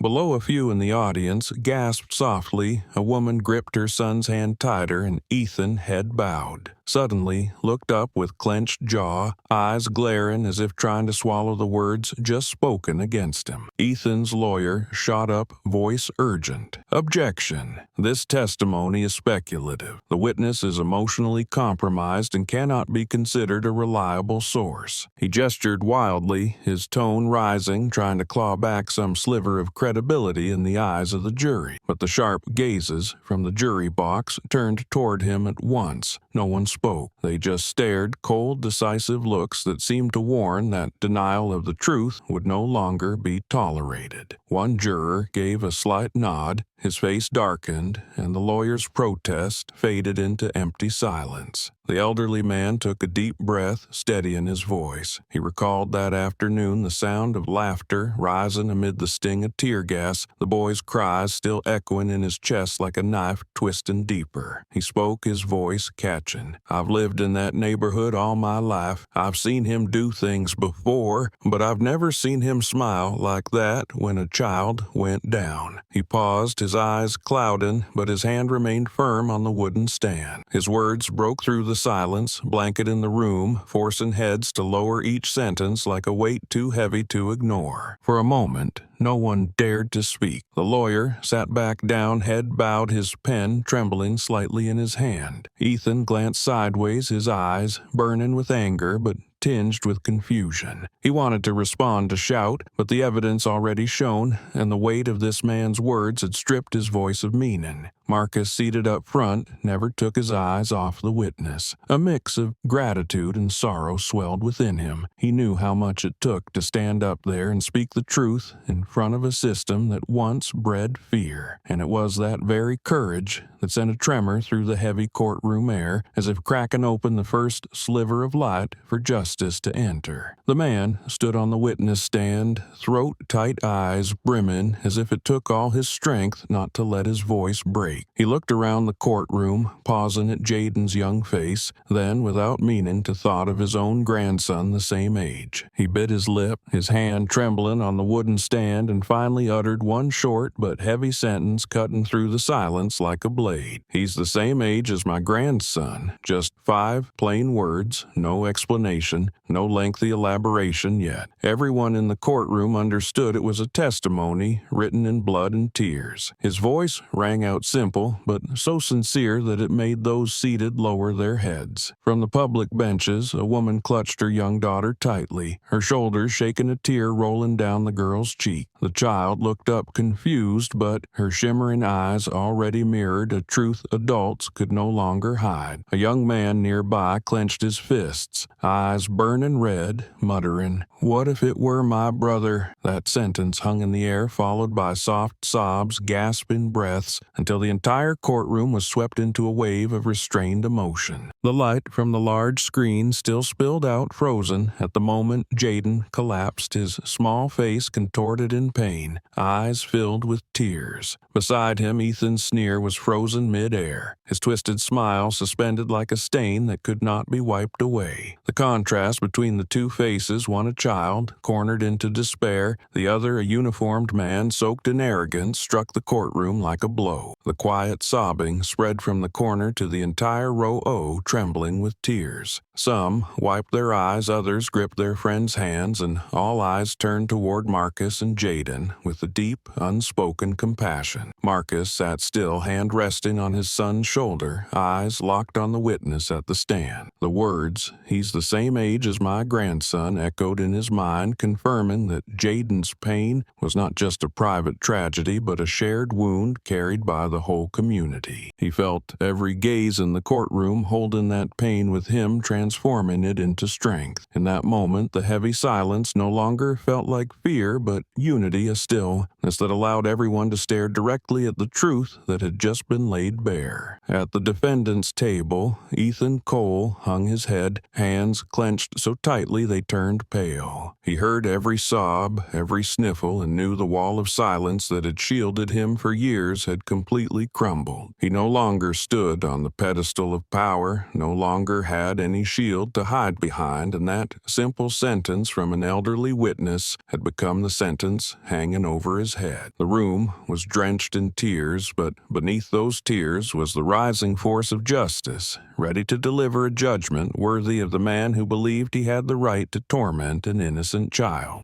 The interrogation room was cold and sterile like an empty metal box, the fluorescent light above casting a pale white glow that made every face look rigid. Ethan Cole sat upright in the metal chair, his cuffed hands tapping lightly on the table, eyes trying to project calm, but the visible red veins in his face betrayed the tension. For hours, he stubbornly repeated the same rehearsed denials, his voice hissing, "I followed protocol. I only reacted as necessary." He tried to dominate the atmosphere with fake confidence, hoping the brittle justifications would be enough to mask the truth. But each video clip, each complaint in the thick case file was laid out in front of him, and with every image that lit up the screen, the chill in the room deepened like layers of ice closing around his shoulders. The investigator across from him didn't break eye contact, his voice calm but sharp as a blade. "You're claiming it was duty. Then explain, why was the body cam turned off at that exact moment?" Ethan gave a crooked laugh, shaking his head, but the smile wavered and twisted. He blurted, "The unit malfunctioned. I didn't know anything about it." As the words hit the air, a younger officer seated nearby furrowed his brow and slammed a hand on the table, causing a tremor through the room. He spoke up, voice no longer restrained, cut the crap. "You told me to turn the camera off. I was there. I heard you say it." Ethan snapped his head toward him, eyes bloodshot, spitting out harsh words, but no one in the room believed him anymore. The arrogance he once wore in the streets had shattered, leaving only the panic of a man exposed. Time dragged heavily, the clock ticking with dry, deliberate beats that marked every grueling second. Ethan panted, his cuffed hands twitching as if trying to break free shoulders, stiff, a bead of sweat hitting the floor with a cold spreading mark. Each question from the investigator bored deeper into his will, wearing him down, eyes sunken, breath uneven. Then in the middle of the pressure, he suddenly snapped, voice hoarse, laced with spite, and slipping control. "I wanted to teach him his place." The words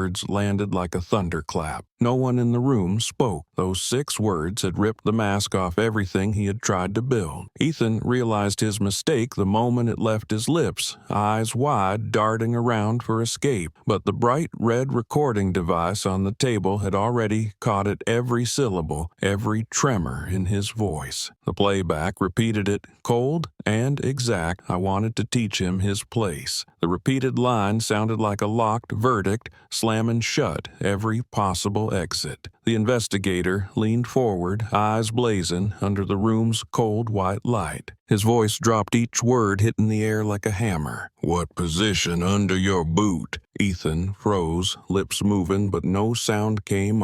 At his face drained of all color. The room fell into a deep silence, no fan hum, no shifting shoes, only the pounding heartbeat echoing in every ear. The officers around the table exchanged glances, their eyes filled with rage, while Marcus stood up, gaze cold as steel, his voice ringing clear. The truth has spoken for itself. Now he has nowhere left to run. The recording was sealed and placed into the case file. A latch clicked shut, the metallic sound echoing through the room. The moment felt like a closing, but it also marked a beginning, the beginning of the public trial, where the eyes of the city were already waiting. Ethan bowed his head. His once arrogant smile vanished, replaced by the tremble in every tense muscle. And outside that steel door, the chants for justice still roared, wave after wave, a reminder that the truth had found its voice, and the man who once used power to silence others was now drowning in judgment. The investigator leaned in again, his eyes sharp enough to pierce through Ethan's last layer of denial. He pressed each word deliberately, his voice slicing through the cold air. "What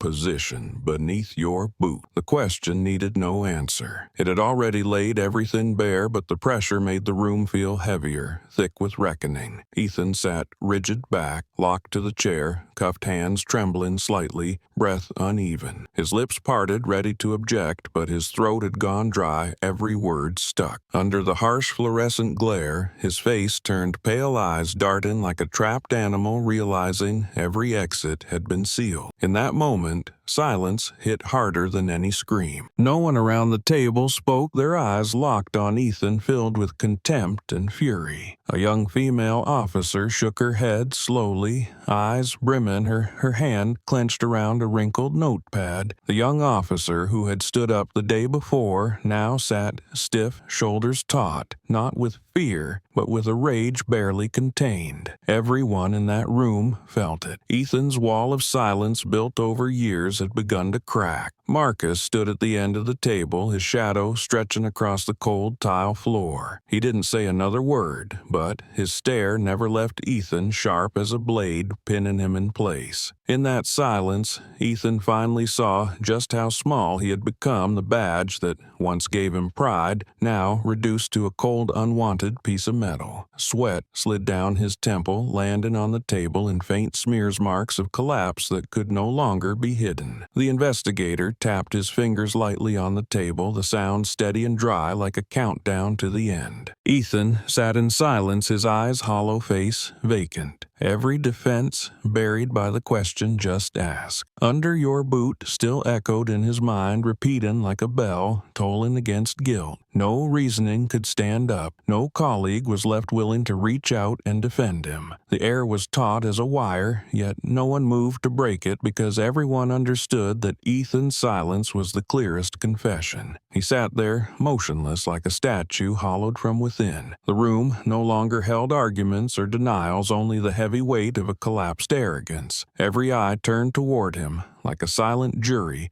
whose judgment could not be swayed. And in that very moment, Ethan Cole, the man who once believed himself to be the law, became a defeated figure with nothing left to say, his silence becoming the verdict suspended in the cold, bright interrogation room. The sharp sound of the gavel rang out, cutting through the heavy air in the courtroom. The judge's silver hair, brushed with frost, sat upright on the high bench, his stern gaze sweeping across the packed room. As the whispers faded into silence, he pronounced each word with clarity, each syllable striking like a hammer. "Ethan Cole, you are found guilty of assaulting a minor." The words echoed not only within the four courtroom walls, but directly into the hearts of the hundreds crowded crowded into the gallery, each word igniting a spark of light in the darkness that had gripped the city for years. In the very next moment, the room erupted. The crowd, having bottled their outrage through days of waiting, could no longer hold it back. Cheers, applause, and cries of relief crashed together like a storm. Signs reading "Justice for Jayden" and "Fire Ethan Cole" now were raised high, shaken, as if to break down the cold, unmoving walls of justice. Outside the courthouse, thousands watched from large screens erupting into the same storm of noise, creating a thunderous chorus that carried all the way into the outer suburbs. In the chaos, there were shouts of joy, sobs, chants, blended into a single symphony of release. On the witness stand, the elderly man who had just finished testifying sat down, his hands still trembling but his eyes bright. Beside him, the young girl who had once fallen while shouting to protect Jayden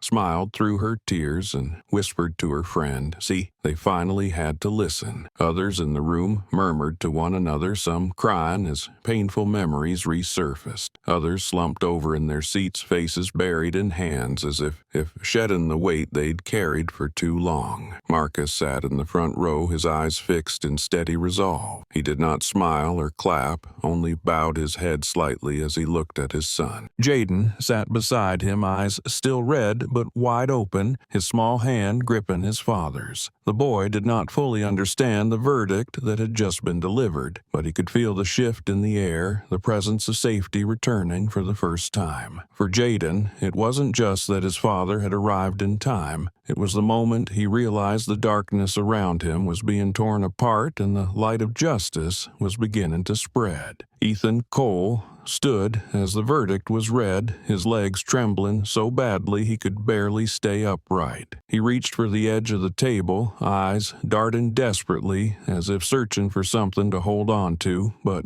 all he saw were hundreds of people staring back at him with fury. His skin had gone pale, his lips cracked and dry, and the smirk once so familiar had vanished. When the cold metal cuffs locked around his wrist, the click rang out like the final declaration of fate. Ethan lifted his head and looked around, but his panicked gaze met Marcus's frozen stare, and his entire body seemed to collapse inward. Cheers from the courthouse yard echoed inside, rattling the glass panels in their frames. The once oppressive atmosphere had changed completely, no longer heavy with fear, but blazing with satisfaction. People crowded the courthouse steps, many wiping away tears, many holding each other's hands tightly, their eyes lit with a faith newly revived. The image of Marcus holding Jayden was still vivid in everyone's mind, and now, with the official verdict announced, that belief felt reaffirmed. The courthouse doors swung open, daylight pouring in, swept up in the roar of celebration. In that moment, the entire city seemed to beat as one, and justice, long hidden under layers of silence, finally had the chance to speak with a voice full of strength. The cold clang of metal rang out as the cuffs locked around Ethan's wrists, the sound cutting like a final strike against the arrogance that had clung to him for years. His face had gone pale, drained of all color, and his lips trembled but failed to form word. His thick fingers twitched as if resisting, but the weight of the law and the searing judgment in hundreds of eyes left him with no path but to bow his head. A police officer stepped forward, firm hand on his shoulder, guiding him to his feet. He rose slowly, every step, leaden, cold sweat trailing down his spine. The courtroom fell silent, the only sound the soft clink of chains as the handcuffs moved. That silence held no sympathy, only the stillness of a moment watching a once proud man stripped of every last shield. Camera flashes lit up again, capturing Ethan's stunned, hollow face and blank, despairing stare. A few in the audience nodded, others gripped each other's hands and whispered, "He paid for it." The satisfaction spread through the room, but it came with a bitter edge, as the twisted grin once seen on his face still haunted many memories. In that moment, at the front row, Marcus knelt beside his son. He wrapped his arms around Jayden, his broad, solid frame, sheltering the small body still trembling after so many terrifying days. Jayden Jayden looked up, eyes still red, a warm tear falling onto his father's shirt. Marcus held him tighter, his expression unsoftened, his eyes burning with resolve. Those eyes looked not just at his son, but forward toward the future, toward the people now placing their hopes in him. Amid the heavy room, the sight of father and son brought tears to many. A witness quietly wiped his glasses, hands trembling as he remembered Jayden collapsing in the street. A reporter lowered her camera, dazed, and scribbled in her notebook the moment justice took shape. From the gallery, a few began to clap softly, and that sound spread gentle applause rising like a warm wave, slowly dissolving the cold that had gripped the courtroom for so long. Ethan was escorted out through the side door, his figure fading into the pale yellow light of the hallway. The sound of handcuffs grew distant, leaving only silence inside the courtroom. Marcus still held Jayden, his hand gently stroking the boy's hair as he whispered, "You've been through too much, but we stood strong." His gaze was steady, leaving no room for doubt, like a steadfast marker standing firm in a violent current. The final image of that trial wasn't a man in handcuffs, but a father holding his child beneath the light of justice. In Marcus's eyes, people saw a promise that justice wouldn't stop at today's verdict, but would be upheld so that no child would ever have to endure what Jayden did. And in his arms, the boy felt peace for the first time, a peace earned through unwavering resolve and relentless struggle.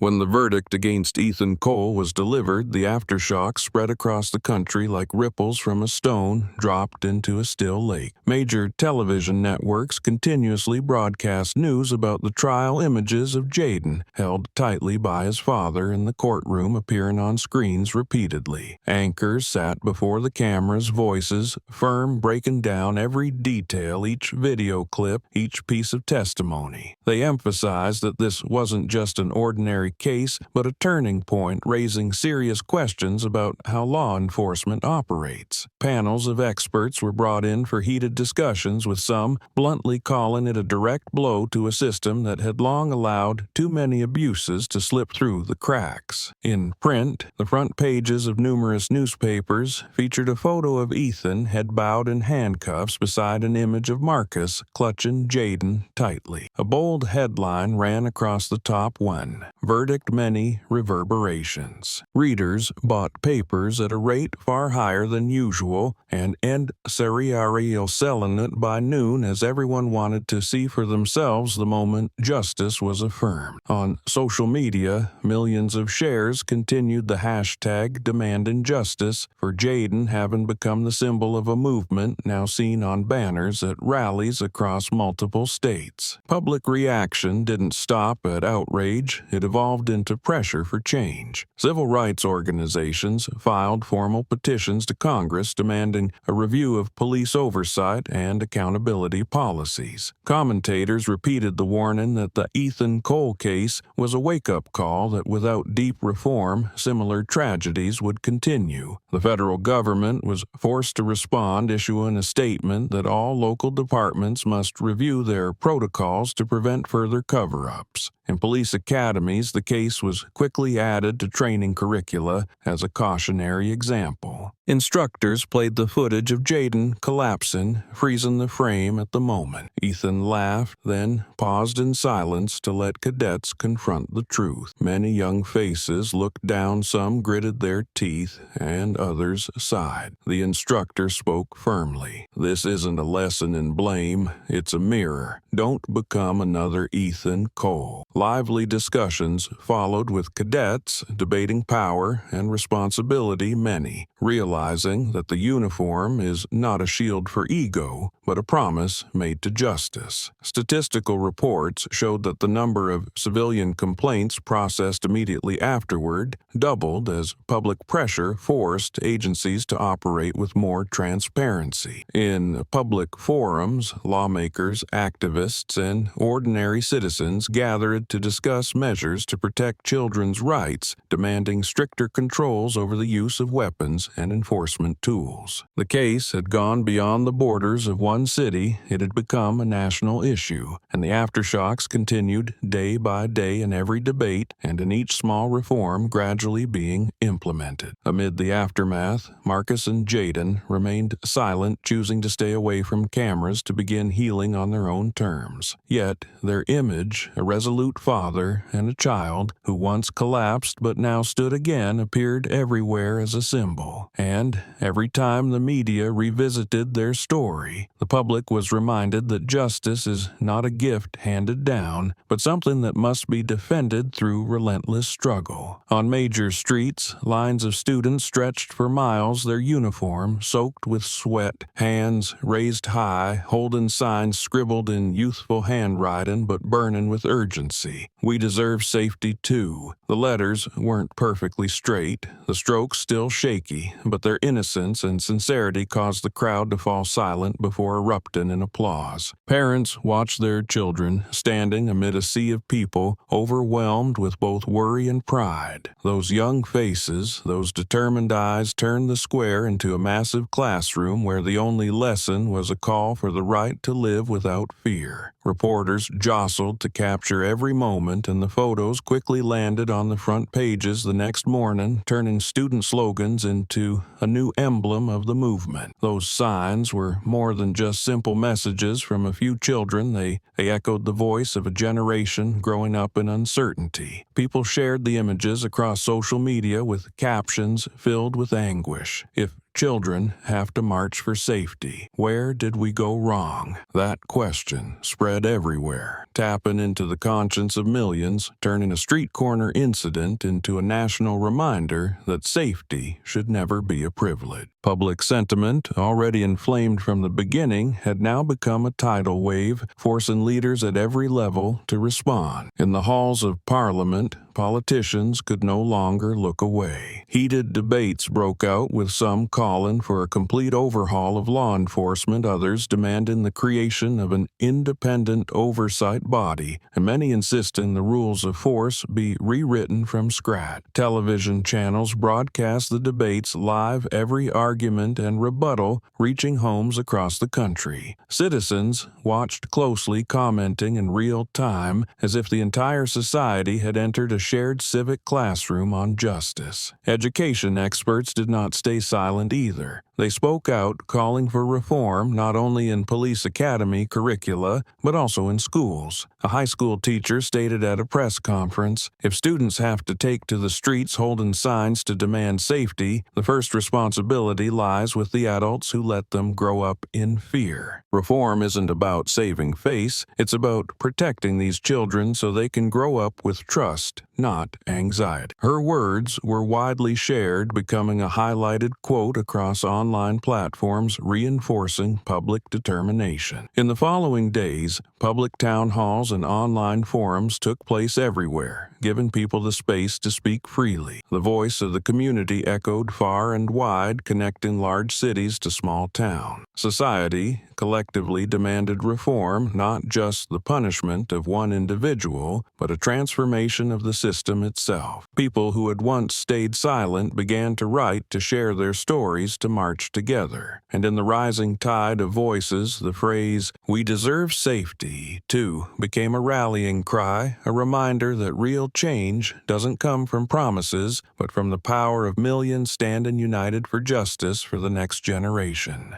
In the vast hall of the National Security Conference, bright white lights bathed every row of seats as hundreds of delegates from across the states sat in silence waiting. On the massive screen at the front, selected footage from the Jayden case appeared, beginning with the clip of the boy collapsing after the burst of pepper spray, followed by Ethan's distorted smile, and ending with the moment Marcus held his son tightly in the middle of a crowd. All murmurs in the hall hall ceased, replaced by a heavy silence. No one looked away from the screen because everyone understood this was no longer just a city's concern. It had become a lesson the entire nation was now forced to confront. When the video ended, a restrained applause broke out, not as a celebration but as an acknowledgement that the truth had been accepted. The Secretary of Homeland Security slowly stood, his frame-solid face somber. Holding the microphone, his eyes swept across the hall, pausing longer on the row where high-ranking officers sat. His voice was low but steady, each word deliberate. Discrimination kills trust. The sentence echoed, rippling through the rows, prompting quiet nods from several delegates. It was clear to all, if trust in those sworn to protect is lost, then there's nothing left to hold a community together. The atmosphere shifted as experts began to speak. A sociologist stood, pointing to the screen, stressing, "In that child's face we see fear beyond reason, and in that officer's smile we see the moral decay the system has allowed." Louder applause followed, with many nodding in agreement, others taking rapid notes. Each statement pierced deeper into the long-standing cracks in the foundation. A veteran police general stepped up, his voice raspy. "We used to think internal discipline was enough, but the truth is it hasn't stopped those who abuse their power. Silence among colleagues is complicity. It's time for independent, stronger oversight." The hall stirred, heads nodded. Some eyes were hesitant, but no one could deny the urgency. Educators joined in, urging changes to police academy training, adding real-world ethics and human rights into the curriculum. A female principal stood, her voice firm. "If the next generation of officers is raised with empathy and accountability, scenes like today's will no longer repeat." This time, applause rose louder and longer, swelling the room with energy and resolve. When the conference concluded its first round of discussions, everyone knew that what had taken place in the hall would not stop at promises. Jayden's case had been shown as a vivid example, etched into the collective memory. The Secretary's words, "Discrimination kills trust," would continue to echo, a warning to anyone who still believed power was a shield for unchecked behavior. And from that hall, a wave of reform began to swell, marking the beginning of a new chapter for a society yearning for justice. The blue-white glow of the giant screen cast over the entire hall, making the faces below seem submerged in a massive mirror, reflecting the truth. Jayden appeared, curled up, his small shoulders trembling, both hands struggling to shield his burning eyes. The white bandage on his forehead stained, red tears streaming down and mixing with the dried blood, turning his young face into undeniable evidence. His sobs echoed through the speakers, each cry splitting the already tense atmosphere. No more tapping pens, no more whispers. Every eye was drawn to the screen where the painful image lingered like a blade cutting deep into memory. The vast hall, with its high ceiling and deep red seats, fell utterly silent to the point where each breath was audible. Government delegates, senior officers, social activists all sat upright, hands clenched tightly. Many eyes lowered, unable to look directly at the screen as the innocence in Jayden's cries forced them to confront their own accountability. Some clicked their tongues quietly, some raised their hands to cover their faces, while others remained frozen like statues. In the front row, Marcus sat silently, eyes locked on the image of his son. He knew Jayden was resting in the room behind the stage, yet watching the video again sent a fresh stab to his chest. He felt the weight of suppressed anger rising within him, but his gaze remained steady, determined to serve as a steady anchor for the community's growing outcry. With each passing second, the silence in the hall became a silent accusation, heavy without needing a single shouted word. Outside the hall, thousands had gathered, eyes fixed on the giant screen set up in the square. They, too, watched Jayden cry, and his face twisted in pain, moving many to tears. A young mother clutched her child tightly, whispering through sobs, "My son is the same age." A group of students murmured before raising hastily written signs, "We want to go to school without fear." The wave of silence from within the hall rippled outward, suspending the vast square in a single shared breath. breath. In that silence, the minister's earlier words still lingered. Discrimination kills trust. Everyone understood that trust had been trampled, and without change, nothing would hold together the fragile thread connecting the community to those who represent the law. That day's conference felt like a mirror reflecting the deepest wounds, forcing all to bow their heads and admit the darkness had grown far too thick. And as Jayden's image remained frozen on the screen, sitting and crying, the hall stood still as stone, so justice could speak through a truth that could no longer be hidden.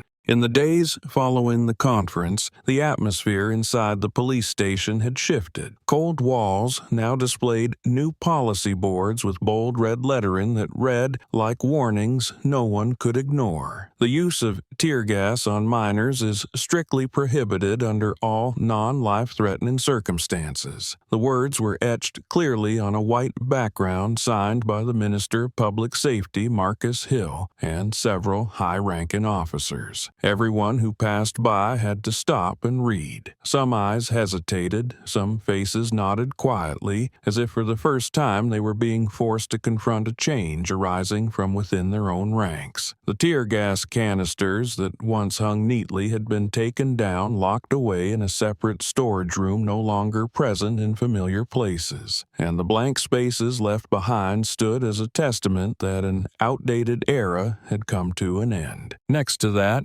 another notice was posted, its bold heading reading Mandatory Anti-Racism Training for All Officers. The content outlined each session and its topics, from the history of injustice and human rights to scenario-based exercises on handling situations in diverse communities. These sessions were no longer performative, but monitored directly by an independent council made up of sociologists, law professors, and community representatives. Every officer was required to attend, from newly minted cadets to veterans with decades in service. Attendance was no longer optional, it was a duty. In the first training session, rows of chairs were neatly arranged. Officers filled every seat. Some sat upright listening intently, while others wore visible discomfort on their faces. A young instructor voice, steady and clear, projected statistics about racial discrimination in the force. He didn't shout or dramatize, he let the numbers speak. Each case is a life, and every time we ignore one, we cut another thread in the bond of trust with the community, he said, scanning the room.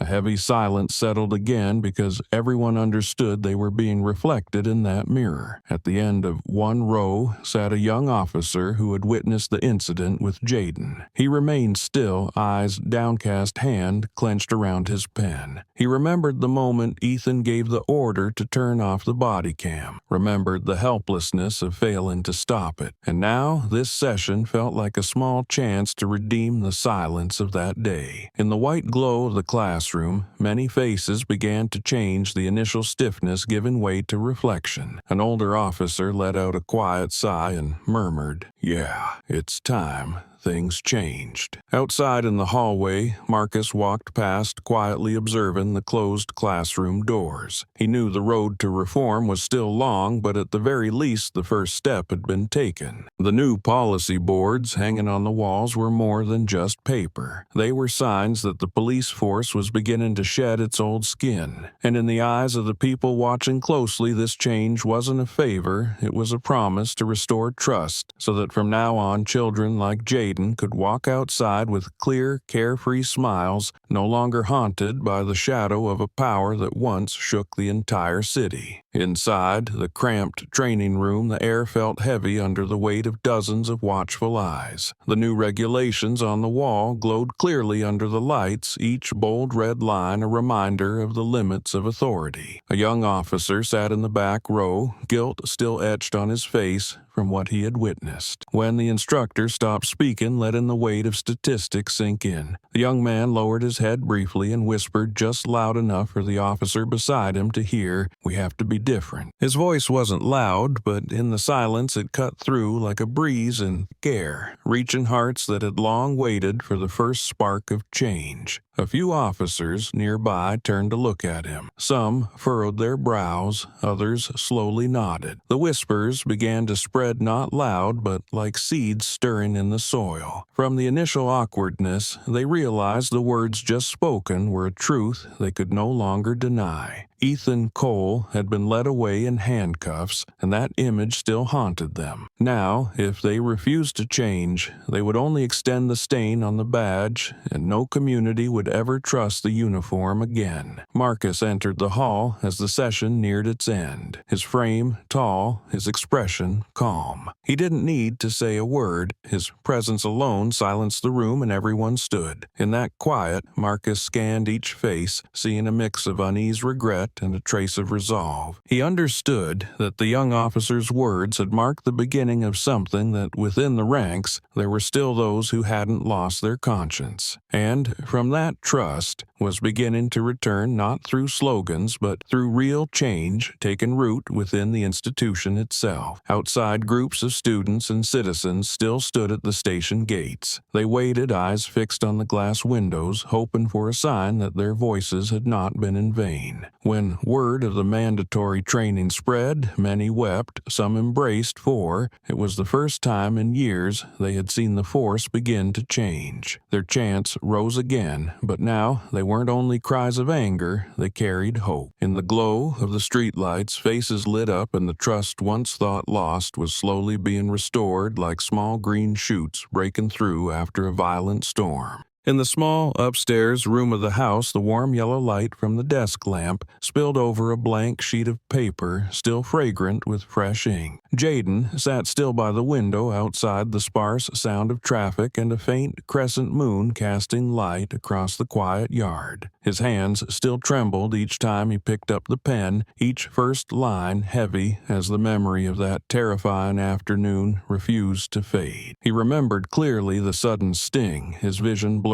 breath choking as if being crushed, and the cruel laughter right above his head. Each time ink spilled across the page, it felt like tear gas smoke swirling around him again, and in his chest the small heart still pounded, echoing the memory that lingered. Jayden paused, wiped the sweat from his brow, and then turned to look at the photograph sitting on the desk. In an old wooden frame, it showed father and son together on his elementary school graduation day, Marcus's bright smile beside his own innocent face. His father's eyes were warm, then his hand resting on Jayden's shoulder with quiet trust. He stared at it for a long time, as if searching for that peaceful feeling from before it was shattered by smoke and shouting. The words written beneath the photo in his father's handwriting were still there. "You are my greatest pride." That message pulled Jayden out of the nightmare, reminding him that despite the pain, his father's embrace had never left. The pen moved again, and the once shaky strokes grew steadier. Jayden wrote about the fear when he heard the heavy footsteps behind him, about the moment he collapsed and the darkness closed in, about the faint echo of his father's voice calling him. Each sentence was a confrontation, a step toward escaping the trauma. Outside, a breeze passed through the window, ruffling the page, making the lines seem to tremble with his heartbeat, but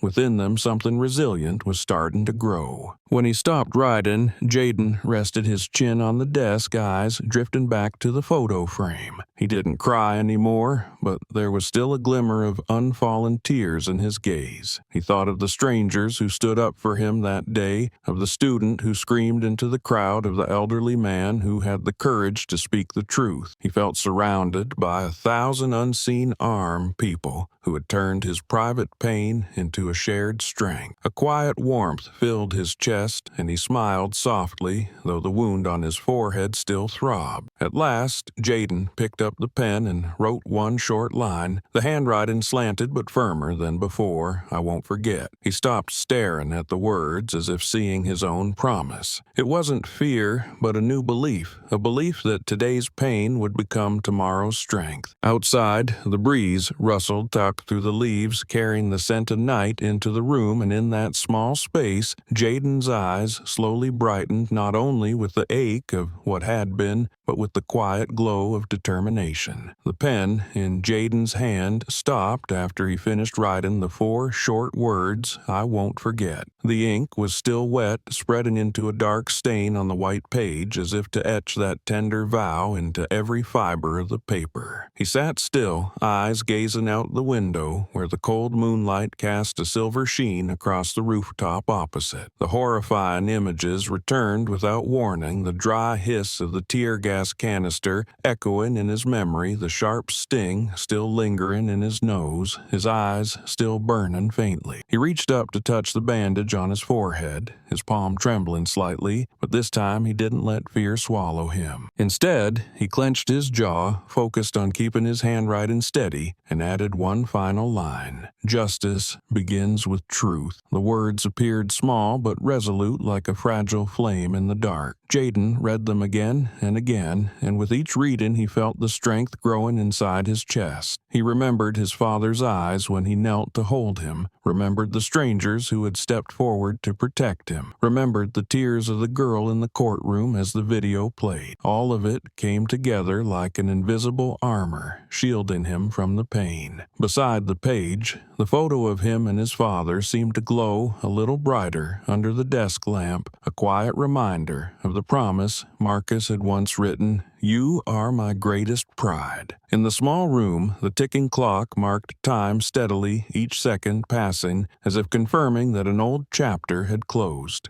Jayden leaned down to keep writing, recounting what it felt like to be cornered, recalling every sneering glance, every moment when he thought he'd never escape that nightmare. He didn't embellish anything, just told what he saw, what he felt, what he endured, because he understood that truth was the strongest weapon. The page slowly filled with lines, each one like a carved mark, turning pain into testimony, turning memory into a warning for himself and for others his age. Outside the window, the night breeze stirred the paper, the scent of rain-soaked earth still hanging in the air. Jayden took a deep breath, feeling a rare peace in each inhale. He knew the wound near his eye would take time to heal, and the scar inside would be harder still. Yet, when he looked again at the final line he had written, "Justice begins with truth," something felt different, like an awakening, a reminder that HE too was part of keeping the flame of fairness alive. And in the quiet of the night, as the wind whispered outside, Jayden felt a new belief rise in him, a belief that truth once revealed would never lose its power.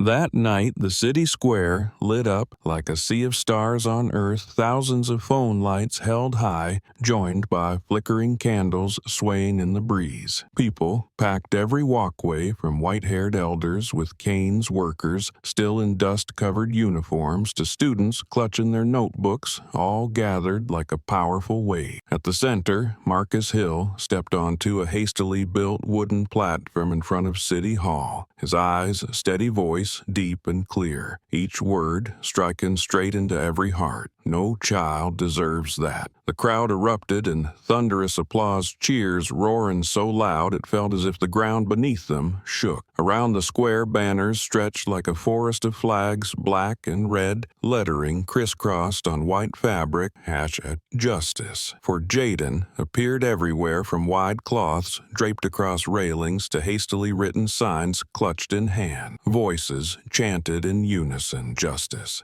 echoing from thousands of throats, blending with the beat of drums and church bells ringing through the night. The sky above became a vaulted ceiling sheltering that unity, a connection reaching beyond skin color, beyond the invisible lines that once divided people. Jayden stood beside his father, his small hand gripping Marcus's tightly, eyes calm in a rare moment of peace. The white bandage still covered his forehead, but a faint, proud smile tugged at the corner of his mouth. mouth. He looked out over the sea of people and saw classmates raising signs that read, "We deserve to feel safe." 2 saw strangers chanting his name like a promise that his story would not be forgotten. Inside him, fear gave way to the belief that his pain might become the reason society would change, so a new generation could grow up in the light of justice. On the platform, Marcus squeezed his son's hand and turned to face the crowd, his voice firm and unwavering. "I don't speak for anyone else. You're the ones who found your voice. I'm just a father, but I'm also a citizen, and I say this from now on: no one will be allowed to hide behind a uniform to harm our children." The crowd ignited a wave of applause and chants rising in unison. A young officer standing among them, eyes wet, whispered to a fellow officer, "This is when we start over." The words spread, touching every heart, stitching back the trust that had once been torn apart. As the gathering slowly came to a close,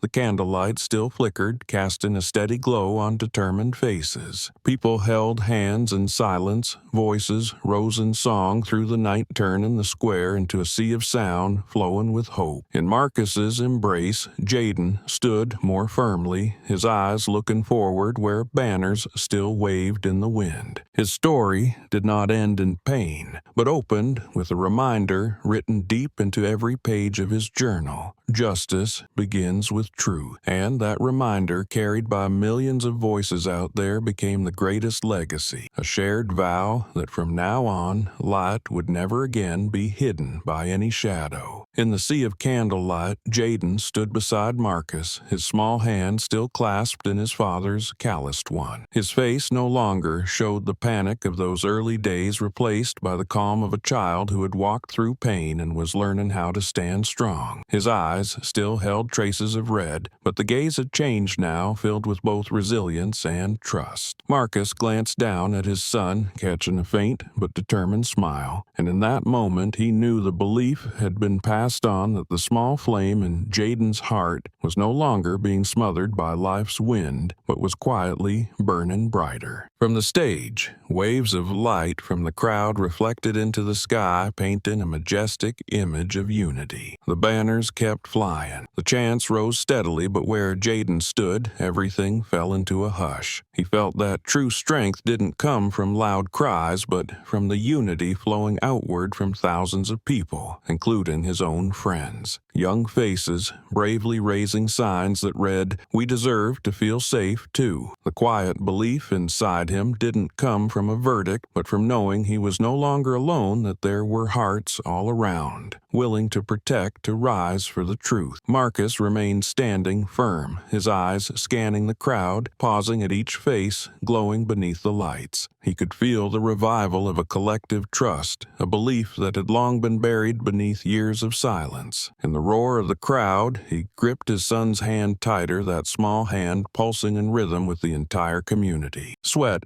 rolled down Marcus's forehead, blending into Jayden's quiet smile, creating a moment everyone would remember, because it wasn't just the image of a family, it was the symbol of a city awakening. That night, as the light of thousands of candles still burned bright across the square, the story closed with a message no one could forget. Everyone present felt a voice echo in their hearts. Justice has no color. It belongs to no one side, no single group, but to the hearts that protect what is right and humane. Trust had been trampled, but was rebuilt by voices that dared to rise, by hands raised in the dark, by a child standing beside his father with calm eyes. And that unity proved that justice, when fueled by truth and courage, never dies. It lives on in each person like a flame, lighting the way toward a more just and humane society. The story ended in the candlelit square, but its echoes didn't stop at a verdict or a large gathering. From the moment Jayden collapsed under tear gas to the moment he stood calmly beside his father before a sea of people, society witnessed a long, difficult journey where truth had once been buried, but was then uncovered through courage and compassion. It was the journey of a child moving through pain to find trust again, of a father who not only protected his son, but stood for justice,